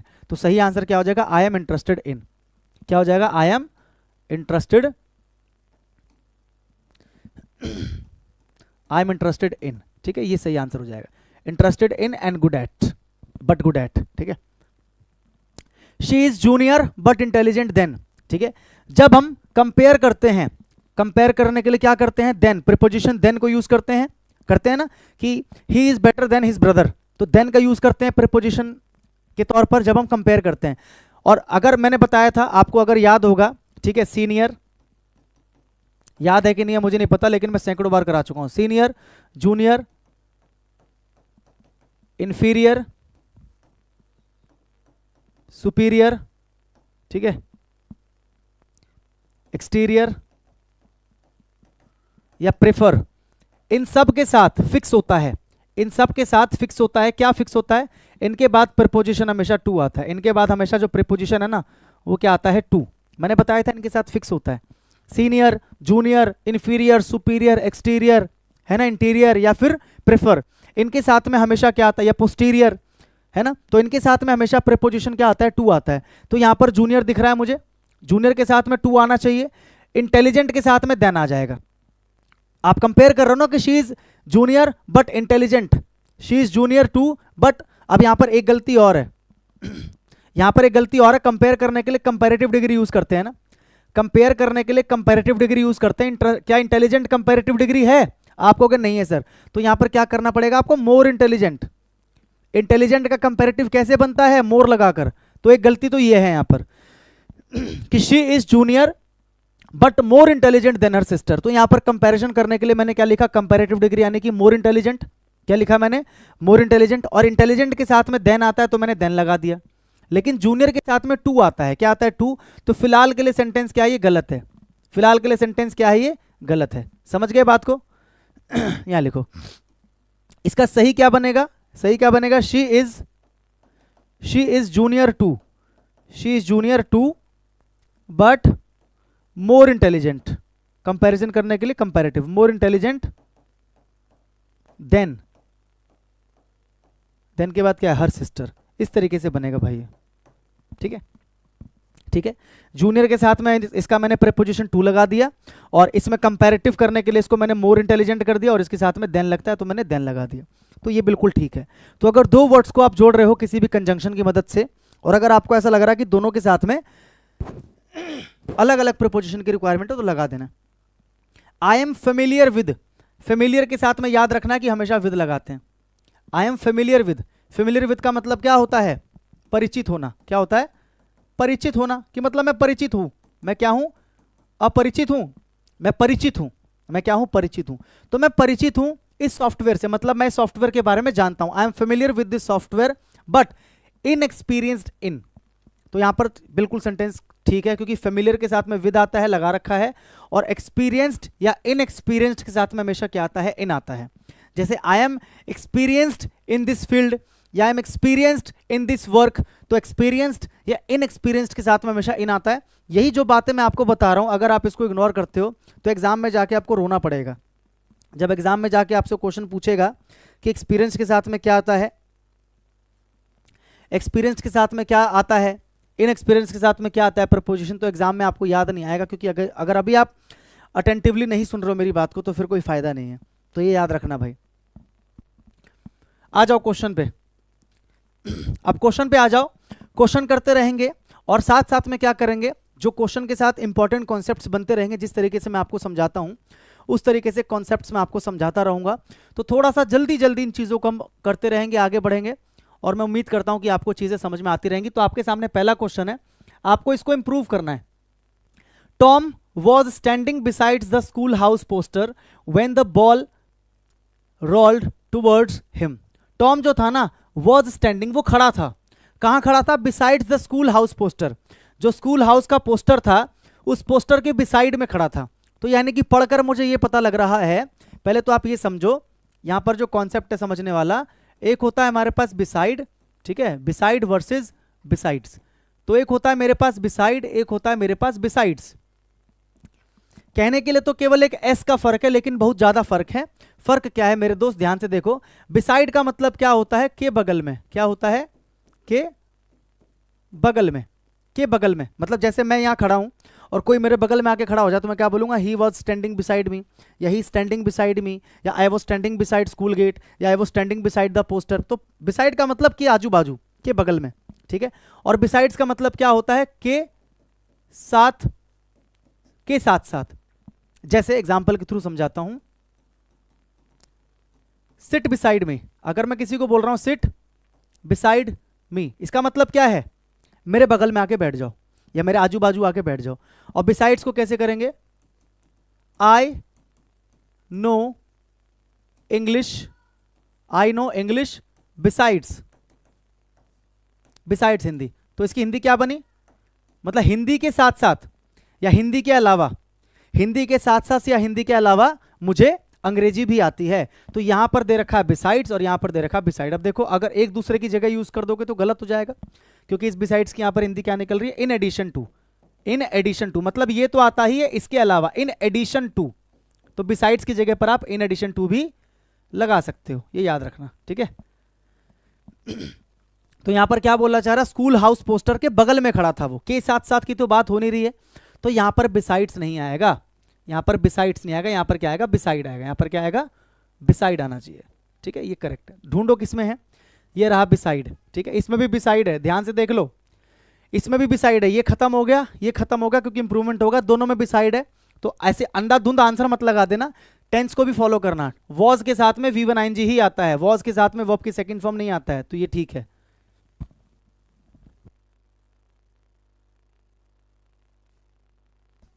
समझ गए, यहां पर आपको टेंस को भी फॉलो करना है, ऐसा नहीं कि बिना टेंस को फॉलो किए सीधा आप लगा दोगे आंसर। क्लियर, आगे बढ़ जाएं। वी स्टेड, हम रुके थे, इन मुंबई, मुंबई में, इन 5 days। देखो इन मुंबई तो ठीक है, यानी कि यहां पर तो प्रीपोजिशन ठीक है, क्योंकि जब हम किसी बड़ी जगह की बात करते हैं, जब हम किसी बड़ी जगह की बात करते हैं तो वहां के लिए हम क्या लगाते हैं, इन लगाते हैं। जैसे I live in Delhi, I live in Mumbai, I live in India, बड़ी जगहों के लिए हमेशा हम क्या लगाते हैं, इन लगाते हैं। मैं उम्मीद करता हूं कि ये आपको पता होगा कि बड़ी जगहों के लिए हम लोग क्या लगाते हैं, इन लगाते हैं, ठीक है, तो ये ठीक है। हम मुंबई में रुके थे इन 5 days, 5 दिन में, हम मुंबई में रुके थे 5 दिन में या 5 दिन के लिए, हम मुंबई में 5 दिन के लिए रुके थे, क्या आना चाहिए, हम मुंबई में 5 दिन में रुके थे, या 5 दिन के साथ रुके थे, या 5 दिन के लिए रुके थे, या 5 दिन एट का तो कोई मतलब ही नहीं है यहां पर आने का, जो इन है वही एट है, जो इन है वही एट है। इन लगाते हैं बड़ी जगह के लिए, एट लगाते हैं छोटी जगह के लिए, जो कंपैरेटिवली छोटी जगह होती है, या किसी एग्जैक्ट लोकेशन को बताने के लिए, है ना। इन और एट के बारे में आपको पता होना चाहिए, इन और एट के बारे में आपको पता होना चाहिए, थोड़ा सा मैं आपको बता देता हूं, ठीक है, इन और एट के बारे में आपको पता होना चाहिए, ठीक है। इन लगाते हैं बड़ी जगह के लिए, ठीक है, बड़ी जगह के लिए, या किसी इंक्लोज्ड जगह के लिए जो बंद है, या तो बड़ी जगह के लिए, या फिर कह सकते हो ऐसी जगह जो इंक्लोज्ड है। जैसे मैं इस कमरे में हूं, तो मैं इस कमरे में इंक्लोज्ड हूं ना, मतलब कमरे ने मुझे घेरा हुआ है ना, तो मैं इन लगाऊंगा, क्या लगाऊंगा, इन, ठीक है। या कोई बड़ी जगह पे, जैसे मैं इंडिया में हूं, दिल्ली में हूं, तो भी इन लगाऊंगा। एट लगाते हैं कब, एट लगाते हैं या तो छोटी जगह के लिए, कंपैरेटिवली जो छोटी जगह होती है, ठीक है, या फिर लोकेशन बताने के लिए, क्या करने के लिए, लोकेशन बताने के लिए, लोकेशन बताने के लिए, है ना। फॉर एग्जाम्पल जैसे मान के चलो मैं यहां पे खड़ा हूं, ये क्या है, ये ना ट्रैफिक लाइट है, ये क्या है, ट्रैफिक लाइट है, और कोई मुझसे पूछ रहा भाई कहां हो, मुझे उसको बोल रहा हूं कि मैं ट्रैफिक लाइट के पास खड़ा हूं, या मैं ट्रैफिक लाइट पे खड़ा हूं, तो मैं उसको क्या कर रहा हूं, लोकेशन बता रहा हूं, मैं उसको क्या कर रहा हूं, लोकेशन। आप ये तो नहीं बोल सकते I am standing in the traffic light, नहीं, I am in the traffic, ठीक है कि मैं ट्रैफिक में हूं, मैं ट्रैफिक में हूं, लेकिन जब आप किसी को लोकेशन बता रहे हो कि भैया मैं ट्रैफिक लाइट के पास खड़ा हूं, देख मुझे, ये रहा, मैं हाथ हिला रहा हूं, तो लोकेशन बता रहे हो आप बिना एड्रेस के। जब आप लोकेशन बताते हो तो वहां पर एट लगाते हैं, तो क्या हो जाएगा, at the traffic light, at the traffic light. मेरी बात को समझ पा रहे हो, हाँ कि ना। या अगर आप किसी को बोल रहे हो कि भाई को आपसे पूछ रहा कहां हो, तो तुम बोलो मैं जिम हूं, मैं जिम के पास हूं, या तो जिम के पास हूं या मैं जिम के बाहर हूं, तो क्या बोलोगे, I M at the gym, क्या बोलोगे, I M at the gym, मतलब एट लगाने का मतलब आप उसको लोकेशन बता रहे हो। अगर आप जिम के अंदर चले गए हो तो आप ये बोल सकते हो I am in the gym, क्योंकि आप इंक्लोज हो गए हो ना, अब आप घिर चुके हो जिम से, जिम ने आपको चारों तरफ से घेर लिया है, तो आई am in the gym, I am in the gym. तो ये फर्क होता है इन और एट के अंदर, ठीक है। तो एट तो यहां पर नहीं आएगा, इन भी नहीं आएगा, विद भी नहीं आएगा, एक ही ऑप्शन मेरे पास बचा जो कि क्या है, 4। क्या बोलना चाह रहा है, मुंबई में 5 दिन के लिए, मुंबई में 5 दिन के लिए मैं रहा, तो आई स्टेड या we stayed in Mumbai for 5 days, for 5 days, ठीक है। अगला, instead of his hard work he did not succeed. Instead of का मतलब क्या होता है, के बदले, इंस्टेड ऑफ का मतलब क्या होता है, के बदले, ठीक है। कहां लिखूं, यहीं लिखता हूं,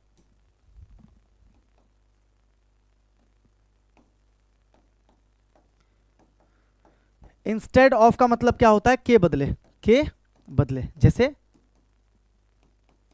he bought a bike instead, he bought a bike instead of a mobile phone, instead of a mobile phone, मतलब मोबाइल फोन के बदले, इंस्टेड ऑफ का मतलब के बदले, इंस्टेड ऑफ का मतलब के बदले, मोबाइल फोन के बदले उसने एक बाइक खरीदी, तो के बदले होता है। तो क्या यहां पर के बदले की बात हो रही है, मतलब किसी एक चीज के बदले कोई दूसरी चीज लेने की या करने की बात हो रही है। यहां पर क्या बोल रहा है, उसके हार्ड वर्क के बावजूद वो सक्सीड नहीं हुआ, यानी कि ये दोनों क्या है, कॉन्ट्रास्ट को दिखा रहे हैं। ये दोनों दिखा रहे हैं कॉन्ट्रास्ट को, यानी कि भैया उसने मेहनत की फिर भी सक्सीड नहीं हो पाया, तो कॉन्ट्रास्ट को दिखा रहे हैं, किसी एक चीज के बदले दूसरी चीज की बात नहीं कर रहे हैं। तो यहां पर इंस्टेड तो नहीं आएगा, यानी कि ये तो आंसर हो नहीं सकता, क्योंकि इंस्टेड ऑफ का मतलब क्या होता है, किसी चीज के बदले कोई दूसरी चीज जब हम करते हैं उसको क्या बोलते हैं, इंस्टेड। क्या बोलते हैं, इंस्टेड। ठीक है, बात समझ में आ रही है कि नहीं आ रही है। तो यहां पर इंस्पाइट ऑफ आ सकता है क्या, इंस्पाइट ऑफ का मतलब क्या होता है, के बावजूद। इंस्पाइट ऑफ का मतलब क्या होता है, के बावजूद। यह हमेशा कॉन्ट्रास्ट वाली चीजों को ही तो जोड़ता है। यही तो बोलना चाह रहा है कि मेहनत करने के बावजूद भी वो कामयाब नहीं हुआ, मेहनत करने के बावजूद भी वो कामयाब नहीं हुआ। तो यहां पर क्या बोलना चाह रहा है, in spite of, in spite of is hard work, मतलब हार्ड वर्क करने के बावजूद भी वो कामयाब नहीं हुआ।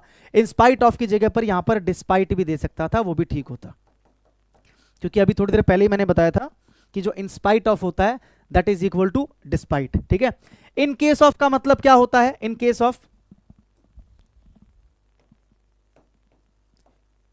इन केस ऑफ का मतलब क्या होता है, यदि ऐसा हो, यदि ऐसा हो। इन केस ऑफ तब लगाते हैं, जैसे in case of you go there, अगर तुम वहां जाते हो, या यदि ऐसा होता है, in case of you go there, in case of you tell me, अगर तुम मुझे बताते हो, अगर ऐसा होता है। ठीक है, और यहां पर एक और क्या दे रखा है, in respect of. In respect of का मतलब क्या होता है, के संबंध में या से संबंधित, ये तो सिंपल है।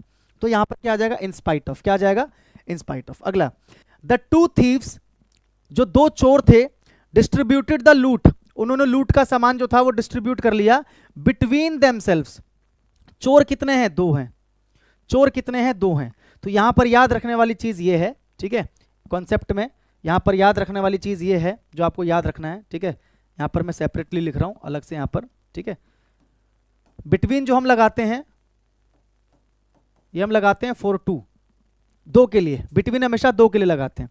और जो हम अमंग लगाते हैं, अमंग, ये लगाते हैं for more than two, for more than two. ये याद रखना आसान सी भाषा में।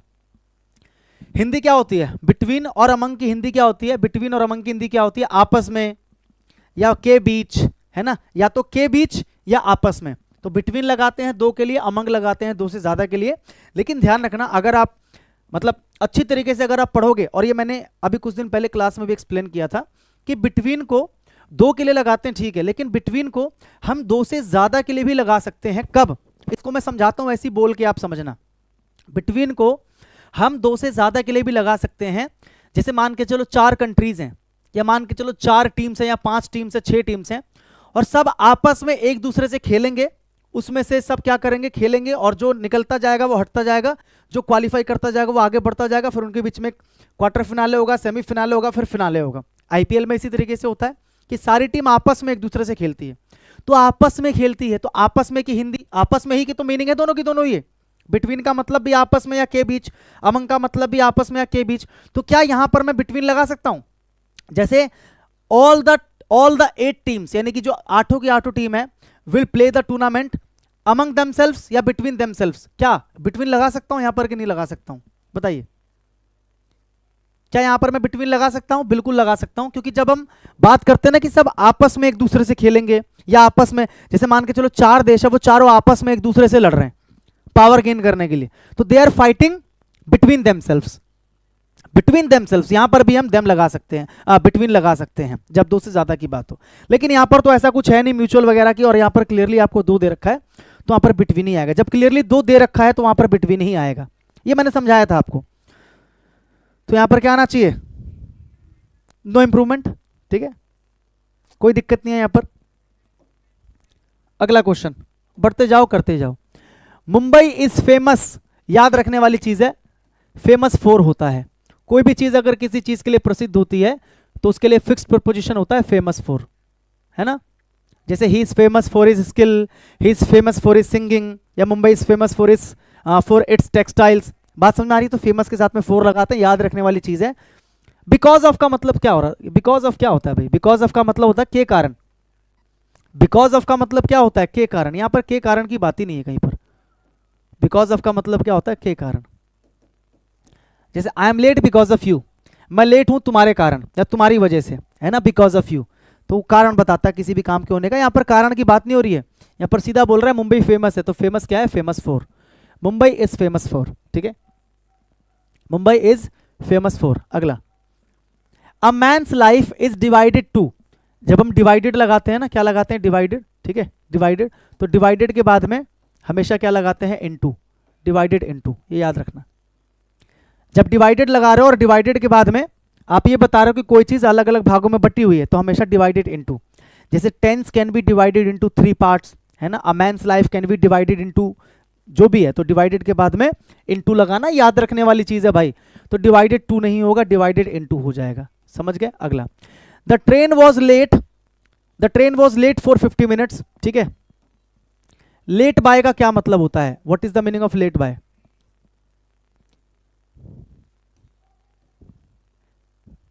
किसी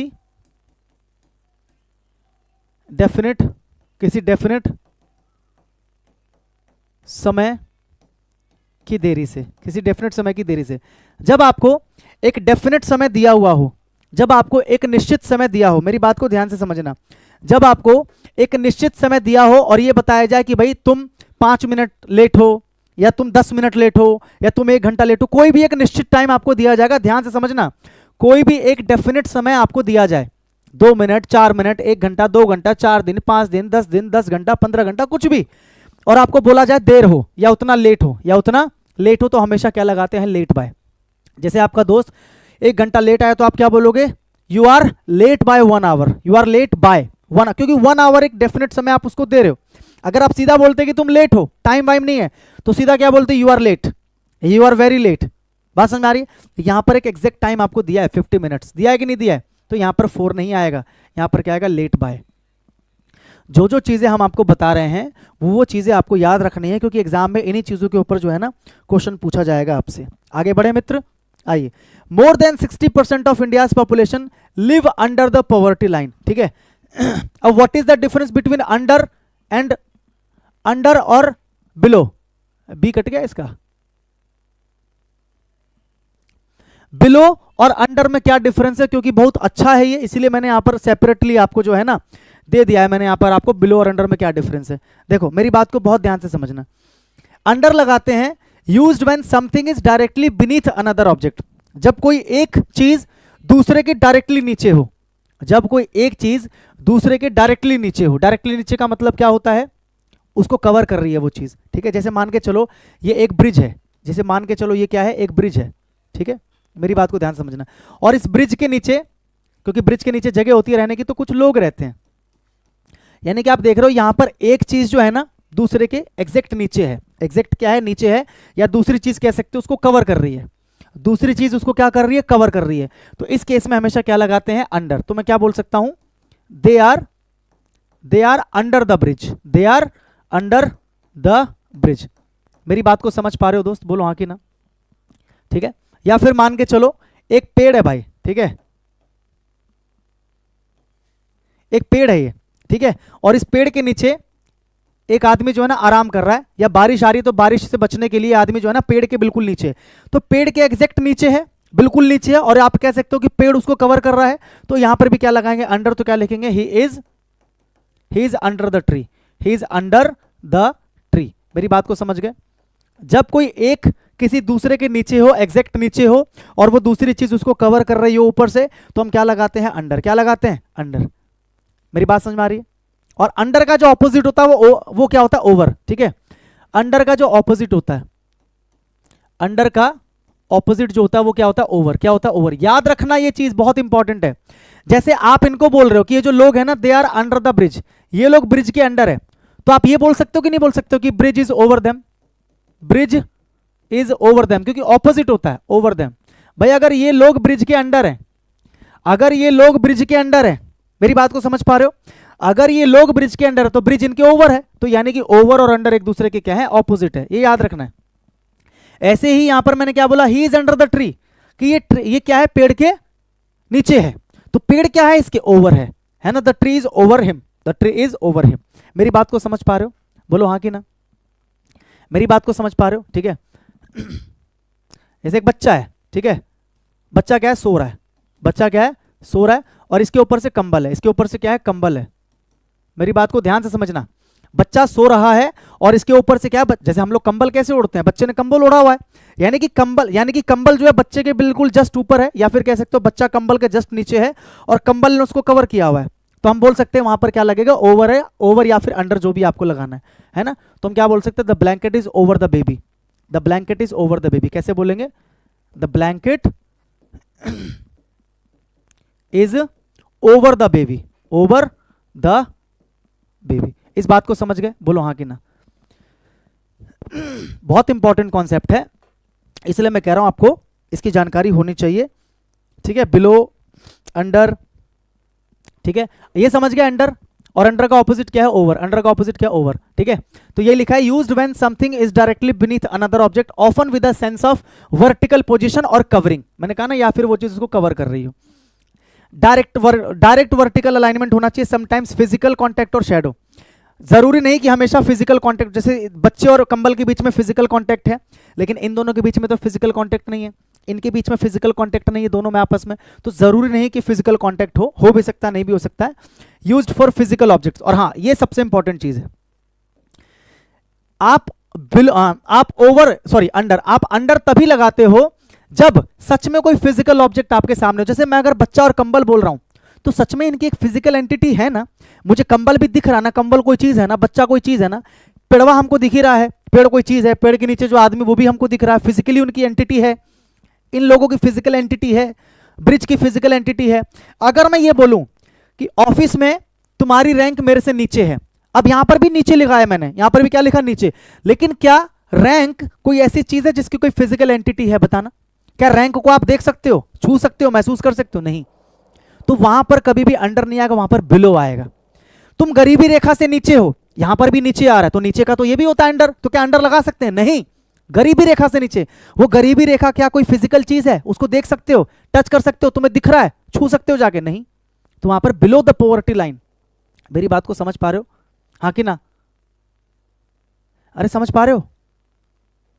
या जब हम किसी को सुपीरियर, किसी को इंफीरियर, यानी कि किसी को ऊपर किसी को नीचे बताते हैं, तो वहां पर भी अंडर नहीं लगा सकते। वहां पर हम जैसे बोलते हैं कि तुम मेरे से नीचे हो, औकात में रहो, तो मेरे से नीचे हो मतलब क्या, लेवल में नीचे हो, और लेवल की कोई फिजिकल एंटिटी तो है नहीं, लेवल कोई फिजिकल चीज तो है नहीं। तुम मेरे से नीचे, इसका मतलब थोड़ी कि मैं ऊपर बैठा हूं, तुम मेरे जस्ट नीचे हो। यहां पर किसी के ऊपर नीचे होने की बात नहीं की जा रही फिजिकली, केवल एक टर्म है कि तुम मेरे नीचे हो, फिजिकल एंटिटी नहीं है इसकी फिजिकल एंटिटी नहीं है, समझ गए। तो वहां पर बिलो हो जाएगा, you are below me and I am above you, है ना।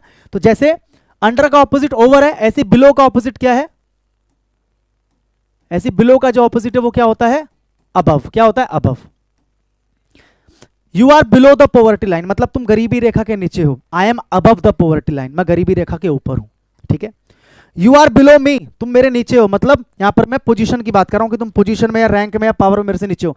आई एम अबव यू, मैं तुमसे ऊपर हूं।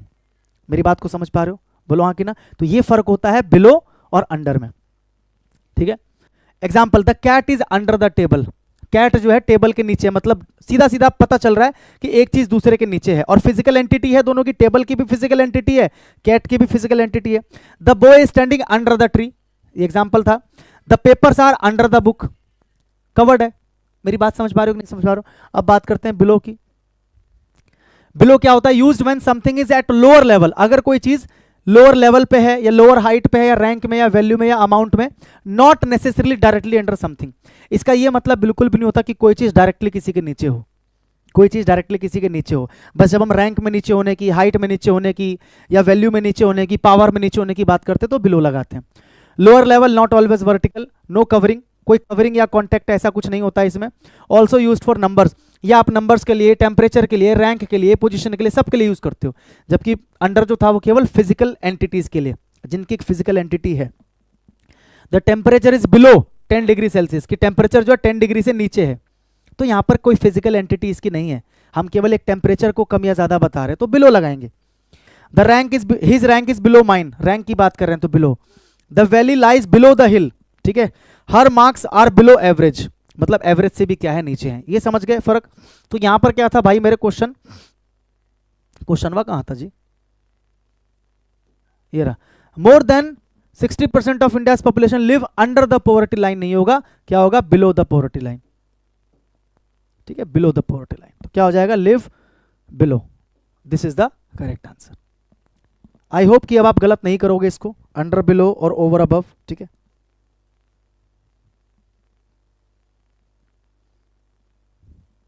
अरे क्या, एक भाई ने एक बड़ा ही अच्छा क्वेश्चन पूछा कि सर कई बार हम बोलते हैं ना अंडर कवर एजेंट, क्या बोलते हैं कि I am under cover agent. Under cover का क्या मतलब हो गया, आप खुद बताओ मुझे। आपने खुद ही अपनी बात को साबित कर दिया। अभी मैंने क्या बोला था, जब कोई चीज किसी को कवर करती है तो हमेशा अंडर लगाते हैं। जब कोई चीज किसी को कवर करती है तो अंडर ही तो लगाते हैं। तो जब आप खुद ही बोल रहे हो आई एम अंडर कवर, मतलब मैं किसी कवर के अंदर हूं, मतलब जो मैं दिख रहा हूं मैं वो नहीं हूं, मेरी पहचान को किसी दूसरी पहचान ने कवर कर रखा है। तो जब आप किसी चीज को कवर करने की बात करते हो दोस्तों, वहां पर तो वैसे भी अंडर ही लगाते हैं। समझे कि नहीं समझे?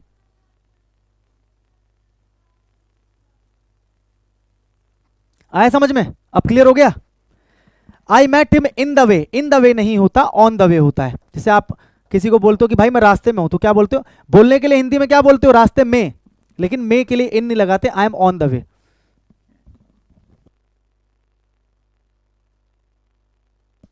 या तो बोलोगे I M on my way, I am on the way, इस तरीके से, ठीक है। तो क्या हो जाएगा भाई यहां पर? ऑन द वे, ये आंसर। अरे बहुत सारे क्वेश्चन है, जल्दी जल्दी देख लो। ही केम डिस्पाइट ऑफ, जो मेरे से पढ़ता है वो देखते हैं आंसर बताएगा कि सर आज की क्लास में भी आपने बताया, पहले भी आपने बता रखा कि डिस्पाइट के साथ ऑफ नहीं आता। या तो डिस्पाइट को अकेला रखो, लेकिन ऑप्शन में डिस्पाइट अकेला नहीं है, तो मैंने क्या बताया था, डिस्पाइट जो बराबर होता है किसके बराबर होता है? इंस्पाइट ऑफ के। डिस्पाइट किसके बराबर होता है? इंस्पाइट ऑफ के, ठीक है। तो फिजिकली, अरे भाई मेरे दोस्त, मेरे बंधु, मेरे मित्र, कुछ ऐसे भी टर्म्स होते हैं जो बाकी चीजों से अलग होते हैं, जिसको एक्सेप्शन कहा जाता है। अब जब आप अंडर कवर बोल रहे हो तो ऑब्वियस सी बात है, यहाँ पर फिजिकली आपको कोई चीज नहीं दिख रही है, लेकिन आप ये देखो ना कि वो जो इंसान है जो अपने आप को बोल रहा है, वो उसकी तो फिजिकल एंटिटी है ना, वो तो इंसान का बच्चा है कि नहीं है, उसकी फिजिकल एंटिटी है कि नहीं है। I M under cover agent, तो वो अपने आप के बारे में तो बात कर रहा है कि मेरी आइडेंटिटी को किसी ने कवर किया हुआ है, या मुझे किसी ने कवर किया हुआ है, मतलब मैं जो दिख रहा हूं वो हूं नहीं। समझ में आ रही है बात? तो उसकी फिजिकल एंटिटी है ना। She sat on the tree, वो पेड़ पर, ऑन का मतलब तो ये पर, वो पेड़ पर बैठ गई। She sat on the tree to protect herself from the rain, बारिश से बचने के लिए वो पेड़ पर बैठ गई। बारिश से बचने के लिए पेड़ पर बैठेगी या पेड़ के नीचे, पेड़ की छाया में बैठेगी? पेड़ के नीचे बैठेगी, पेड़ की छाया में। तो मैंने क्या बताया था, पेड़ के नीचे है, पेड़ उसके ऊपर है, पेड़ उसको कवर कर रहा है, यानी कि वो पेड़ के क्या है? अंडर है, पेड़ उसके क्या है? ओवर है, ठीक है। तो यहां पर क्या आ जाएगा? Under the tree, set under. बारिश से बचने के लिए पेड़ की छाया में बैठेगी ना, पेड़ उसको कवर करेगा ना, तो वो पेड़ के अंडर है, पेड़ के क्या है? अंडर है। बात को समझे? हाँ कि ना? अगला, बिसाइड बीइंग अ पोएट, एक पोएट होने के अलावा he is also famous singer. मतलब यहां पर क्या बोल रहा है कि कोई आदमी पोएट भी है और साथ साथ में एक फेमस सिंगर भी है। तो यानी कि यहां पर ये बोलना चाह रहा है कि कोई ये भी है और साथ साथ ये भी है। तो अभी मैंने क्या बताया था, बिसाइड का मतलब होता है बगल में, बाजू में, बिसाइड, और बिसाइड्स का मतलब के अलावा या के साथ साथ। तो यहां पर तो वही बोलना चाह रहा ना कि पोएट के साथ साथ वो फेमस सिंगर भी है।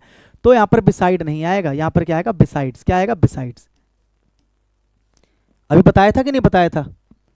बिसाइड्स का मतलब के साथ साथ या के अलावा या इन एडिशन टू, मतलब एक पोएट होने के साथ साथ वो एक अच्छा सिंगर भी है। यहां तक ये समझा देता हूं फिर से।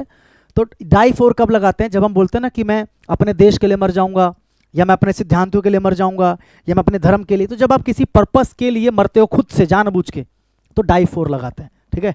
जैसे die for any cause country I believe, जैसे soldiers die for their country, जवान जो है यानी कि जो सैनिक अपने देश के लिए मरते हैं, he was ready to die for his principles. Die in कब लगाते हैं? जब आप किसी घटना में या किसी हादसे में या युद्ध में या आग की वजह से या किसी दुर्घटना की वजह से मरते हो। खास करके जब हम किसी प्लेस की बात करते हैं, ठीक है, किसी इवेंट की बात करते हैं, सिचुएशन की बात करते हैं। जैसे देखो, many people died in the fire, died in the fire, आग में मर गए, ठीक है, आग में मर गए। Thousands died in the earthquake, बहुत सारे लोग अर्थक्वेक में मर गए। तो यहां पर क्या है? अर्थक्वेक क्या है भाई? अर्थक्वेक क्या है? अर्थक्वेक दे रखा हो, ये याद रखना, अर्थक्वेक हो, फायर हो, बैटल हो, वॉर हो, एक्सीडेंट हो, तो इसमें इन लगाना। He died in a car crash, या he died in a plane crash, in a plane crash, car crash. समझ में आ रही बात? इस तरीके की दुर्घटना अगर दे रखी हो तो भी क्या लगाना है, in. He died in a car accident, तो जब दुर्घटना दे रखी हो ना तो वहां पर क्या लगाते हैं, इन। कोई दुर्घटना, जैसे आग की दुर्घटना हो, है ना, या अर्थक्वेक की दुर्घटना हो, या प्लेन क्रैश की दुर्घटना हो, कार क्रैश की दुर्घटना हो, ट्रेन क्रैश की दुर्घटना, कोई भी दुर्घटना अगर हो तो वहां पर क्या लगाते हैं, डाई इन। और अगर डाई बाय लिखा है तो इसका मतलब क्या है, अगर तरीका बता रखा है, मेथड, मरने का तरीका, जैसे वो जहर खा के मर गया तो यहाँ पर मरने का तरीका बता रखा है बाकायदा कि जहर खा के मर गया, यानी कि मरने का एक तरीका है यहाँ पर, ठीक है। मेथड बता रखा हो या इंस्ट्रूमेंट बता रखा हो कि कैसे मरा, चाकू से मरा तो he died by knife. Instrument हो या तरीका दे रखा हो, दोनों में से कुछ भी दे रखा हो। स्पेशली सुसाइड के केस में या मर्डर के केस में लगाया जाता है, ध्यान रखना ये डाई बाय जब लगाया जाता है। वेपन का नाम दे रखा हो या हैंगिंग लिखा हो मतलब लटक के मर गया, ठीक है, या बुलेट, गोली का नाम, या पॉइजन, मतलब कोई भी इक्विपमेंट हो, चाहे बुलेट हो, चाहे नाइफ हो, है ना, चाहे एक से यानी कुल्हाड़ी हो, चाहे पत्थर से कूच कूच के मारा हो किसी को कोई, है ना, या फिर कोई जहर खा लिया हो, तो इन सारे केसेस में क्या लगाते हैं, डाई बाय। जैसे ही डाइड बाय हैंगिंग, तो bye hanging. The king died by the sword, तलवार से मरा तो इक्विपमेंट दे रखा है। She died by poisoning, method पता है यहाँ पर, पॉइजनिंग कैसे मरी, पॉइजन लेके, तो मेथड पता है यहाँ पर, ठीक है मेरे दोस्त। अब आप इसको याद करना, पहले आप इसका आंसर बताओ मुझे। यहाँ पर जॉन्डिस एक बीमारी का नाम है, तो जब बीमारी का नाम होता है तो क्या लगाते हैं, देखो इधर, जब बीमारी का नाम होता है, ये रहा, डिजीज का नाम होता है तो ऑफ लगाते हैं, तो यहाँ पर क्या आ जाएगा, ही डाइड फ्रॉम, नहीं, he died of, he died of jaundice, he died of jaundice, ठीक है। ये तो आपको टेलीग्राम पे दे ही दूंगा मैं, तो इसको याद कर लेना। अगला, अब एरर्स हैं, इनको भी जल्दी जल्दी करना है, ये प्रीवियस ईयर के एग्जाम में आए हुए हैं, ये 5 मिनट के अंदर हो जाएगा, अगर आप ठीक से इसको पढ़ोगे जल्दी जल्दी तो 5 मिनट में हो जाएगा, ठीक है। देखिए, I want to dispose of, तो जो जो याद करने वाली चीज है मैं स्टार बना के लिखूंगा। देखो, डिस्पोज के साथ में हमेशा ऑफ लगाते, सिंगल एफ वाला, इसका मतलब क्या होता है, छुटकारा पाना, छुटकारा पाना या बेच देना, ठीक है, छुटकारा पाना, बेच देना, निकाल देना, तो डिस्पोज के साथ हमेशा ऑफ लगाते हैं, याद रखने वाली चीज है। एग्जाम में देगा डबल एफ लगा के दे देगा आपको एग्जाम में, जो कि गलत है, यहां पर क्या आना चाहिए, डिस्पोज ऑफ, ठीक है। या तो एग्जाम में डबल एफ लगा के दे देगा, या फिर एग्जाम में डिस्पोज के साथ कुछ लगाएगा ही नहीं, केवल आपको डिस्पोज दे देगा, केवल क्या दे देगा, डिस्पोज। अगला, ऑनेस्टी इज मोर सुपीरियर, तो थोड़ी देर पहले ही बताया था, सुपीरियर, इंफीरियर, जूनियर, सीनियर, इनके बाद देन नहीं आता दोस्त, इनके बाद क्या आता है, टू आता है, बताया था कि नहीं बताया था। Superior, inferior, junior, senior, inferior, exterior, prefer, इन सब के साथ में क्या आता है, टू आता है, क्या आता है, टू आता है, ठीक है। तो क्या आ जाएगा, honesty is more superior to riches, honesty is more superior to riches, far superior, sorry, अच्छा ये तो ऑप्शंस दे रखे हैं ना, ऑप्शंस दे रखे हैं ये, तो हमें बताना है कि एरर किस वाले पार्ट में, तो जहां पर सुपीरियर देन दिख रहा है मुझे, इस वाले पार्ट में एरर है, मतलब ए इज द करेक्ट आंसर, ठीक है। ए क्या है, करेक्ट आंसर है, समझ गए। The chairs will be disposed in, देखो मैंने क्या बताया था, डिस्पोज के साथ में कलाकारी करेगा अलग अलग प्रीपोजिशन देकर, लेकिन आपको फिक्स रहना कि भैया हमारे को तो पता ऑफ आएगा, क्या आएगा, ऑफ आएगा, डिस्पोज ऑफ, ठीक है, क्या आएगा, डिस्पोज ऑफ।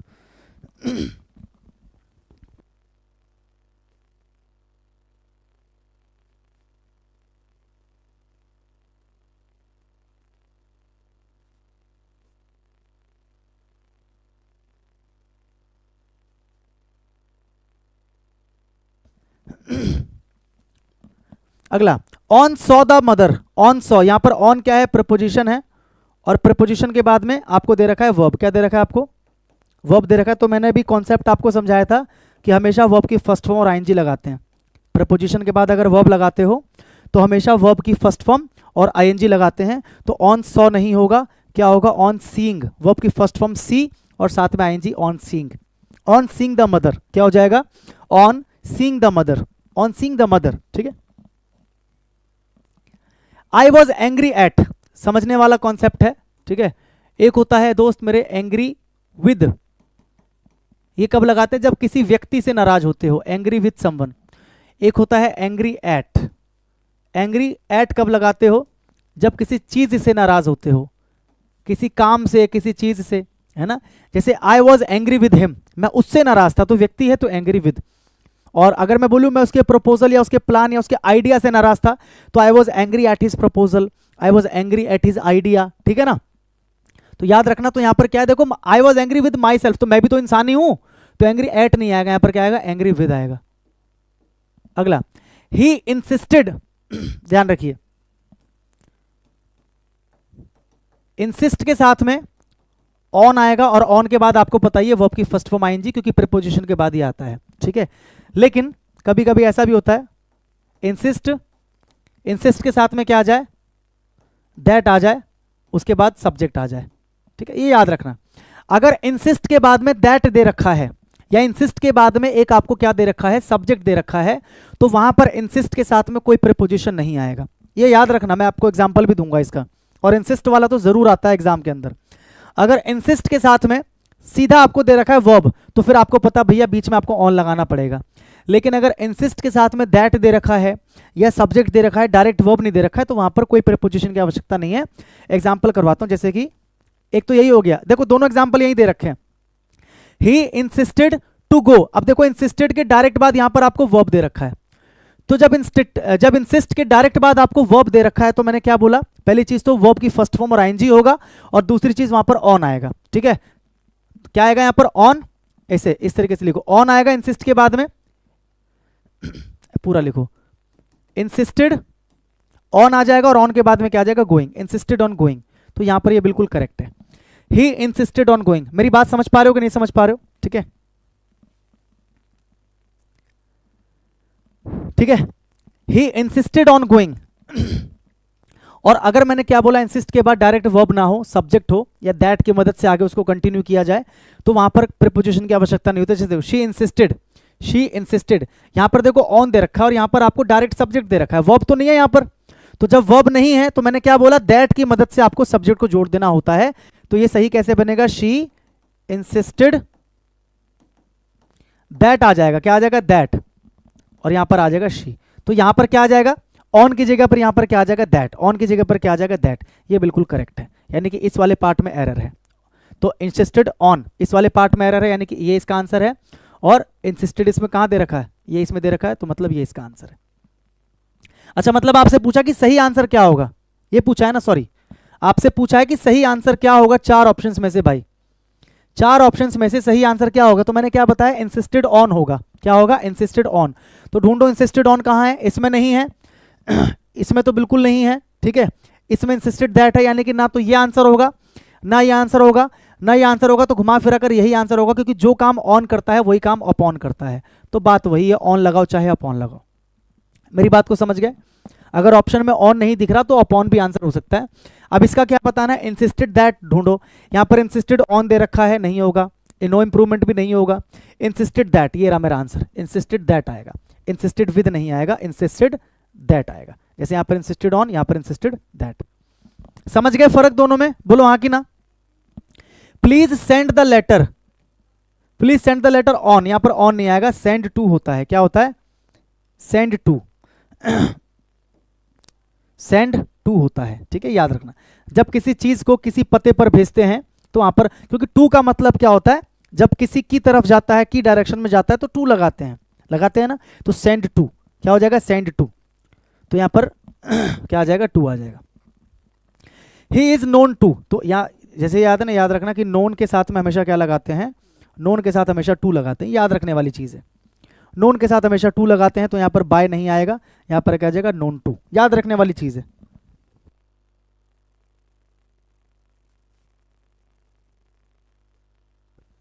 अगला,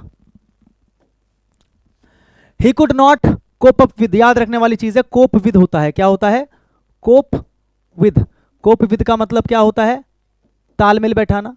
क्या होता है, तालमेल बैठाना, या फिर कह सकते हो मैनेज करना। तालमेल बैठाना या मैनेज करना, ठीक है, तालमेल बैठाना या मैनेज करना। तो यहां पर कोप अप विद दे रखा है, जो कि गलत है। अप की आवश्यकता मुझे नहीं है, सीधा क्या आएगा, कोप विद। क्या आएगा, कोप विद। तो यहां पर क्या आ जाएगा, कोप विद। देखो दे रखा है क्या, no improvement, cope by, cope with, ये रहा ऑप्शन सी। देखो कोप विद दे रखा है, कोप विद, तो इसका आंसर क्या आ जाएगा, कोप विद। कोप विद का मतलब होता है तालमेल बैठाना, मैनेज करना, तो answer is cope with. Ram filled ink into his pen, है ना। देखो स्ट्रक्चर क्या होता है फिल का, फिल प्लस समथिंग, जिस चीज को आप फिल कर रहे हो, प्लस विद, हमेशा ध्यान रखना ये स्ट्रक्चर होता है फिल का, ये फिल का स्ट्रक्चर होता है। आप अगर किसी चीज को फिल करते हो तो फिल, जिस चीज को फिल कर रहे हो उसका नाम लिखो, और जिस चीज से फिल कर रहे हो, जैसे कि fill the pen, fill the pen, pen को फिल करो किससे, विद, किससे, इंक से, तो fill the pen with ink. समझ गए, तो ये याद रखना। तो ये स्ट्रक्चर होता है फिल करने का। तो यहां पर फिल के साथ पहली चीज तो इनटू नहीं आएगा, गलत है। इसका सही स्ट्रक्चर क्या होगा, ये होगा, ठीक है। Filled ink in his pen, filled ink on his pen, filled his pen with ink, ये रहा देखो, फिल्ड हिज पेन, फिल्ड, इसके बाद जिस चीज को भर रहे हैं उसके बाद विद के साथ में इंक आ जाएगा, filled his pen with ink. They congratulated, याद रखने वाला कॉन्सेप्ट है, ठीक है। कॉन्ग्रेचुलेट हो या कॉम्प्लीमेंट हो, ठीक है, दोनों के साथ में क्या लगाते हैं, ऑन। फोर नहीं लगाते, देखने में सुनने में सही लगता है कि कॉन्ग्रेचुलेशंस, अगर आप बोलते हो कॉन्ग्रेचुलेशंस तो वहां पर फोर आता है, ध्यान रखना। अगर आप बोलते हो कॉन्ग्रेचुलेशंस, क्या बोलते हो, कॉन्ग्रेचुलेशंस, ठीक है, तो ये एक नाउन का काम करता है, ध्यान रखना। यहां पर मैं वर्ब की बात कर रहा हूं। तो कॉन्ग्रेचुलेट या कॉम्प्लीमेंट, कॉन्ग्रेचुलेट या कॉम्प्लीमेंट, इन दोनों के बाद ही क्या लगाना है, ऑन लगाना है। तो they congratulated me for my victory नहीं होगा, यहां पर क्या होगा, ऑन माई विक्ट्री, क्या होगा, ऑन माई विक्ट्री, ठीक है। कॉन्ग्रेचुलेट के साथ और कॉम्प्लीमेंट के साथ क्या लगाया जाता है, ऑन लगाया जाता है, याद रखने वाली चीज है। Have you ever been in, देखो गो के साथ हमेशा क्या लगाते हैं भाई, गो के साथ हमेशा टू लगाते हैं कि नहीं लगाते हैं, गो टू। भाई जहां हम जाते हैं और अगर वो एक डेफिनेट प्लेस है, मेरी बात को समझना, गो के साथ टू लगाते हैं अगर हम किसी एक डेफिनेट प्लेस की बात कर रहे हैं, अगर हम किसी डेफिनेट प्लेस की बात कर रहे हैं। जैसे मैं बोलूं I am going to school, तो स्कूल एक डेफिनेट प्लेस है। I am going to Delhi, Delhi एक डेफिनेट प्लेस है। I am going to his house एक डेफिनेट प्लेस है। लेकिन अगर मैं सीधा बोलूं आई एम गोइंग देयर, क्या बोलूं मैं, I am going to there, अगर मैं टू लगा दूं I am going to there, तो क्या ये सही है, गलत है, ये बिल्कुल गलत है, सरासर दिन दहाड़े गलत है। क्यों, क्योंकि यहां पर मैंने क्या लिखा, देयर, देयर कोई डेफिनेट प्लेस नहीं है, देयर कोई डेफिनेट प्लेस नहीं है, तो यहां पर टू की आवश्यकता नहीं है, सीधा क्या बोलोगे, I am going there, I am going there. तो ऐसे ही गो की जो अलग अलग फॉर्म्स होती है उसी को क्या बोलते हैं, बीन टू, ठीक है। जैसे गो टू जो काम करता है ना, ऐसी बीन टू होता है, क्या होता है, बीन टू, बीन टू, याद रखना। बीन टू का मतलब होता है किसी जगह जाना, है ना, या से होकर आना, बीन टू, समझ गए।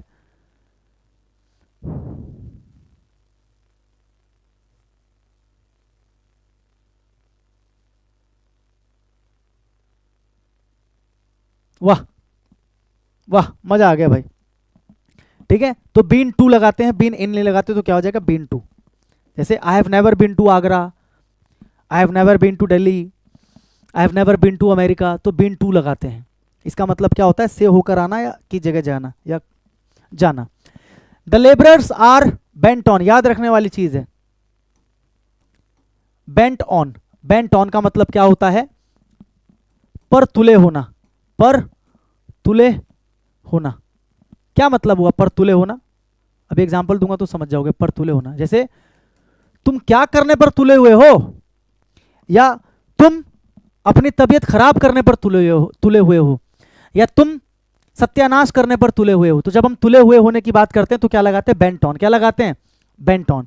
तो बेंट ऑन आएगा, एट नहीं आएगा, क्या आएगा, बेंट ऑन, क्या आएगा, bent on.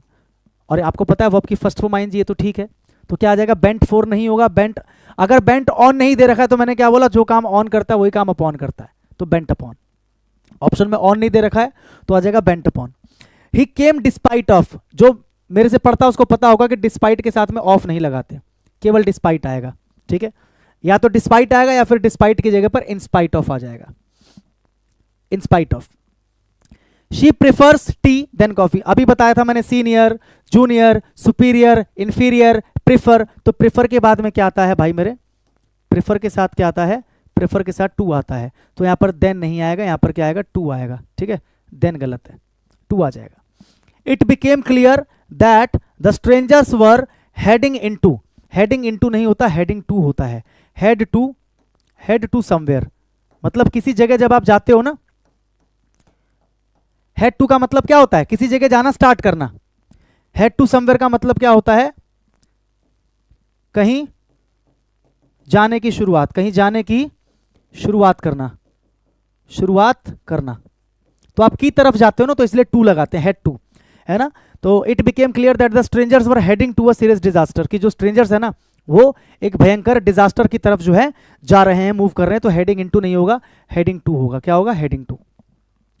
While crossing the highway, highway cross करते समय अ 5-year-old चाइल्ड, 5 साल का जो बच्चा था, वॉज नॉकड आउट। नॉकआउट का मतलब क्या होता है? नॉकड आउट का मतलब क्या होता है? बेहोश होना। क्या होना? बेहोश होना। नॉकआउट का मतलब होता है बेहोश होना, ठीक है। बात समझ में आ रही है? और एक होता है नॉकडाउन। क्या होता है? नॉक्ड डाउन मतलब नीचे गिर जाना। नीचे गिर जाना मतलब किसी ने गिरा दिया। जैसे गाड़ी ने अगर किसी को टक्कर मारी, तो गाड़ी टक्कर मार के क्या करेगा? उसे नीचे गिरा देगा। तो गाड़ी क्या करता है? लोगों को नॉकडाउन करता है। नॉकडाउन का मतलब टक्कर मार के गिरा देना। तो गाड़ी ने क्या किया? 5 साल के बच्चे को बेहोश नहीं किया, गाड़ी ने 5 साल के बच्चे को टक्कर मार दी। भाई पहले टक्कर मारी होगी फिर बेहोश आएगा, वो एक अलग बात है, लेकिन गाड़ी डायरेक्टली क्या करी? टक्कर मार के बच्चे को नीचे गिरा रही है। तो यहाँ पर नॉकड आउट नहीं आएगा, यहाँ पर क्या हो जाएगा? नॉकडाउन हो जाएगा। क्या हो जाएगा? नॉकडाउन, ठीक है। The workers are hell bent at, अभी तो बताया था मैंने बेंट ऑन होता है, बेंट एट नहीं होता, बेंट ऑन होता है, अभी तो बताया था। ही इज एडिक्टेड टू, आज ही बताया था मैंने आपको, आज ही बताया था मैंने आपको। एडिक्टेड टू के साथ में V1ING आता है, लेकिन कोई बात नहीं, यहाँ पर वर्ब दे नहीं रखा है तो कोई दिक्कत नहीं, सीधा नाउन है तो क्या दिक्कत है। जब वर्ब दे ही नहीं रखा है, एडिक्टेड टू के बाद अगर वर्ब देता तो हम ING की फॉर्म में लगाते, लेकिन नहीं दे रखा है, तो he is addicted to alcohol and exerts a bad influence for नहीं आएगा, यहाँ पर ऑन आएगा, याद रखना।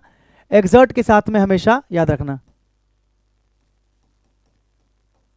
एक्सर्ट के साथ हमेशा ऑन आता है, ठीक है। एक्सर्ट ऑन, एक्सर्ट ऑन का मतलब क्या होता है? जैसे एक्सर्ट का मतलब क्या होता है? डालना। तो यहां पर क्या है, क्या लिखा है? एक्सर्ट अ बैड इन्फ्लुएंस मतलब बुरा प्रभाव, बुरा प्रभाव डालना, बुरा प्रभाव डालना। तो हम क्या करते हैं? एक्सर्ट के साथ में ऑन लगाते हैं। एक्सर्ट के बीच में यहाँ पर इनके बीच में कुछ भी आ सकता है, जैसे बुरा प्रभाव डालता है, अच्छा प्रभाव डालता है, कुछ भी आ सकता है, और साथ में ऑन आ जाएगा। तो यहाँ पर फोर की जगह पर ऑन आ जाएगा। यू मस्ट अपोलोजाइज, आज ही बताया था, अपोलोजाइज के साथ विद नहीं आता, फोर आता है, ठीक है। दे वर एस्टोनिस्ड, थ्रू नहीं होता, एट होता है, ठीक है, ध्यान रखना। जितने भी सरप्राइज्ड वाले वर्ड होते हैं ना, जैसे सरप्राइज्ड एट, सरप्राइज्ड हो गया, एस्टोनिस्ड हो गया, ठीक है, या अमेज्ड हो गया, क्या हो गया? अमेज्ड, या अलार्म्ड हो गया, इन सब के साथ में क्या आता है? इन सब के साथ में क्या आता है? एट आता है, याद रखना। Surprised at, amazed at, astonished at, alarmed at, इन सब के साथ आता है, ठीक है। सरप्राइज्ड बाय भी लगा सकते हो,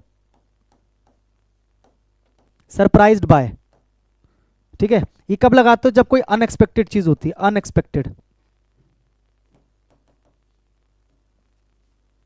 या ऐसे लिखो, यूजुअल से अलग चीज हो, यूजुअल से जब अलग कोई चीज हो, अलग कोई चीज हो। समझाता हूं कैसे।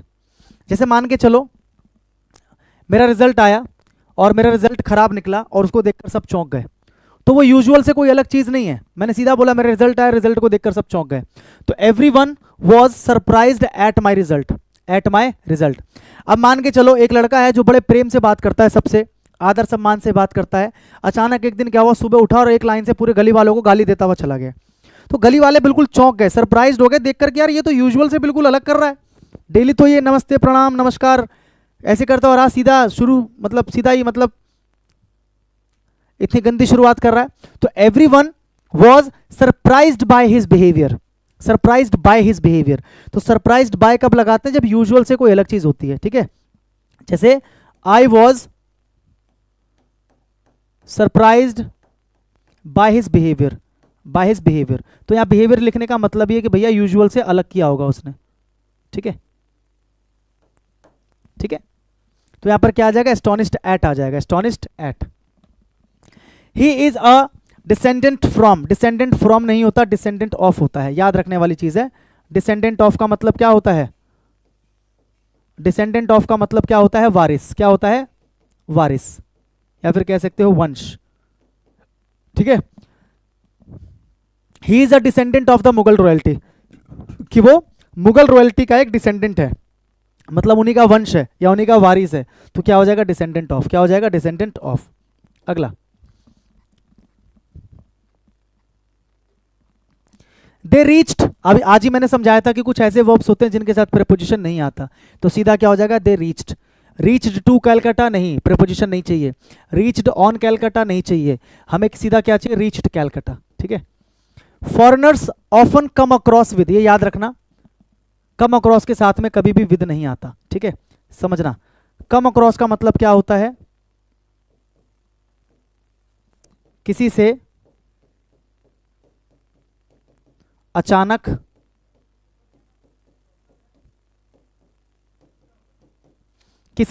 मिल जाना, ठीक है, कम अक्रॉस। कम अक्रॉस का मतलब क्या हो गया, किसी से अचानक मिल जाना। किसी से अचानक मिल जाना, तो कम अक्रॉस के साथ में कभी भी प्रीपोजिशन नहीं आएगा, सीधा क्या बोलेंगे कम अक्रॉस, ठीक है। और डायरेक्टली जो सिचुएशन है या कोई व्यक्ति है तो क्या होगा, foreigners often come across serious difficulties, यहां पर विद की आवश्यकता नहीं है, ठीक है। लिखोगे यहां पर नो प्रीपोजिशन, क्या लिखोगे नो प्रीपोजिशन, क्योंकि अक्रॉस अपने आप में प्रीपोजिशन है। अक्रॉस अपने आप में एक प्रीपोजिशन है तो डबल प्रीपोजिशन हो जाएगा ना, तो अक्रॉस के साथ में प्रीपोजिशन नहीं आएगा, तो सीधा क्या हो जाएगा कम अक्रॉस, सीधा क्या हो जाएगा कम अक्रॉस, ठीक है। The teacher was angry with Paul, तो ठीक है, पॉल एक व्यक्ति है तो एंग्री विद यहां पर तो ठीक है। The teacher was angry with Paul as he had not done the homework, तो ठीक है यहां पर no improvement. I complimented Raju, अभी बताया था कॉम्प्लीमेंट और कॉन्ग्रेचुलेट दोनों के साथ में ऑन लगाते हैं, तो आई कॉम्प्लीमेंटेड राजू फोर नहीं आएगा ऑन हिज प्रमोशन, क्या आएगा ऑन हिज प्रमोशन, ठीक है। We spent an hour discussing, बताया था ना ऐसे वर्ब्स जिनके साथ में प्रपोजिशन नहीं आता, तो अबाउट नहीं आएगा। We spent an hour discussing, केवल क्या आ जाएगा डिस्कसिंग, कहां दे रखा है, अच्छा इसको इंप्रूव करना था आपको, अबाउट इस कैरेक्टर को इसको इंप्रूव करना था, मैंने अंडरलाइन नहीं किया, भूल गया मैं। तो हमें पता है डिस्कसिंग के बाद सीधा क्या आएगा हिज कैरेक्टर, ऑफ वाला नहीं आएगा क्योंकि प्रीपोजिशन तो चाहिए ही नहीं, प्रीपोजिशन चाहिए ही नहीं, और ये भी आंसर नहीं है, तो सीधा क्या आ जाएगा डिस्कसिंग हिज कैरेक्टर। आज की क्लास का लास्ट स्लाइड है ये। वी हैव ऑलरेडी डिस्पोज्ड, मैंने क्या बताया था, डिस्पोज्ड के साथ में या तो आपको वो ऑफ देगा ही नहीं, जो कि आपको पता है गलत है, यहां पर क्या आएगा डिस्पोज्ड ऑफ, ठीक है, या तो डबल एफ लगा के दे देगा या कोई और प्रीपोजिशन दे देगा। तो मुझे पता है कि सिंगल एफ वाला देखो ये रहा, कई बच्चे जल्दबाजी में इसको आंसर लगा देंगे, लेकिन आंसर मेरा 3 है disposed of. He is addicted to, आज ही बताया था कुछ ऐसे हमारे पास एडजेक्टिव्स होते हैं जिसमें टू लगा होता है, addicted to, given to, taken to, look forward to, use to, with a view to, बताया था स्टार्टिंग में, उनके साथ हमेशा V1 ING लगाते हैं, जो कि ये गलत है। यहां पर क्या आना चाहिए स्मोकिंग, क्या आना चाहिए स्मोकिंग, ये इसका करेक्ट आंसर है, बोलो हाँ कि ना स्मोकिंग, ठीक है। तो एडिक्टेड टू स्मोकिंग ये इसका करेक्ट आंसर हो जाएगा, एडिक्टेड टू स्मोकिंग, ठीक है। The flood affected people are looking forward, same वही है, लुक फॉरवर्ड के बाद में क्या आता है, पहली बात तो टू आता है, लुकिंग फॉरवर्ड टू, विद नहीं आता, लुक फॉरवर्ड टू होता है। और क्योंकि यहां पर वर्ब नहीं है तो कोई बात नहीं, मुझे वर्ब की रिक्वायरमेंट नहीं है तो कोई नहीं, गलती इसमें किसमें थी कि यहां पर विद की जगह पर टू आएगा, यहां पर विद नहीं आएगा, लुक फॉरवर्ड टू, ये रहा, कहां गया लुकिंग फॉरवर्ड टू, ये रहा, option A is the correct answer, looking forward to. In respect really prefer, is respect really preferable than, बताया कितनी बार बता चुका, प्रेफर के साथ में देन नहीं आता, क्या आता है टू आता है, देन नहीं आता टू आता है, प्रेफरेबल टू मनी, ये रहा preferable to money. The teacher was very angry at his student, इंसान का बच्चा है स्टूडेंट, तो एट नहीं आएगा, क्या आएगा विद आएगा, एंग्री विद, ठीक है। अब जो मोस्ट इंपॉर्टेंट वर्ब्स हैं फिक्स्ड प्रीपोजिशन वाले, उसकी पूरी की पूरी जो पीडीएफ है वो मैं आपको टेलीग्राम चैनल पे दे दूंगा, ठीक है, टेलीग्राम चैनल पे दे दूंगा, और इसकी भी पीडीएफ क्लास नोट्स आपको टेलीग्राम चैनल पे मिल जाएगी, तो डिस्क्रिप्शन में लिंक है, जाके आप लोग पीडीएफ को ले सकते हो, डाउनलोड कर सकते हो, पढ़ सकते हो। मैं आपसे मिलूंगा आज ही रात दूसरी क्लास, अब ऐसा नहीं कि आज रात को क्लास नहीं होगी, आज रात को 10:30 बजे आपकी दूसरी क्लास भी होगी, और वो टॉपिक जो होगा वो मैं शेड्यूल कर दूंगा, तो 10:30 बजे रात को मिलते हैं भाई। तब तक के लिए आप सभी पढ़ते रहिए, ठीक है, मैं आपसे मिलता हूँ, और उम्मीद करता हूँ क्लास आपको अच्छी लगी होगी, पूरा प्रीपोजिशन क्लियर हो गया होगा। तो अगर आपको क्लास अच्छी लगी होगी तो क्लास को शेयर कर देना, और कमेंट के अंदर अपना प्यार जरूर दिखा के जाना, ठीक है। चलिए गुड नाइट बाय, अभी वाले कमेंट में नहीं, जब वीडियो खत्म कर दूंगा उसके बाद, वो बच्चों को दिखता है, ये वाला नहीं दिखता है, ठीक है। चलो भाई बाय बाय।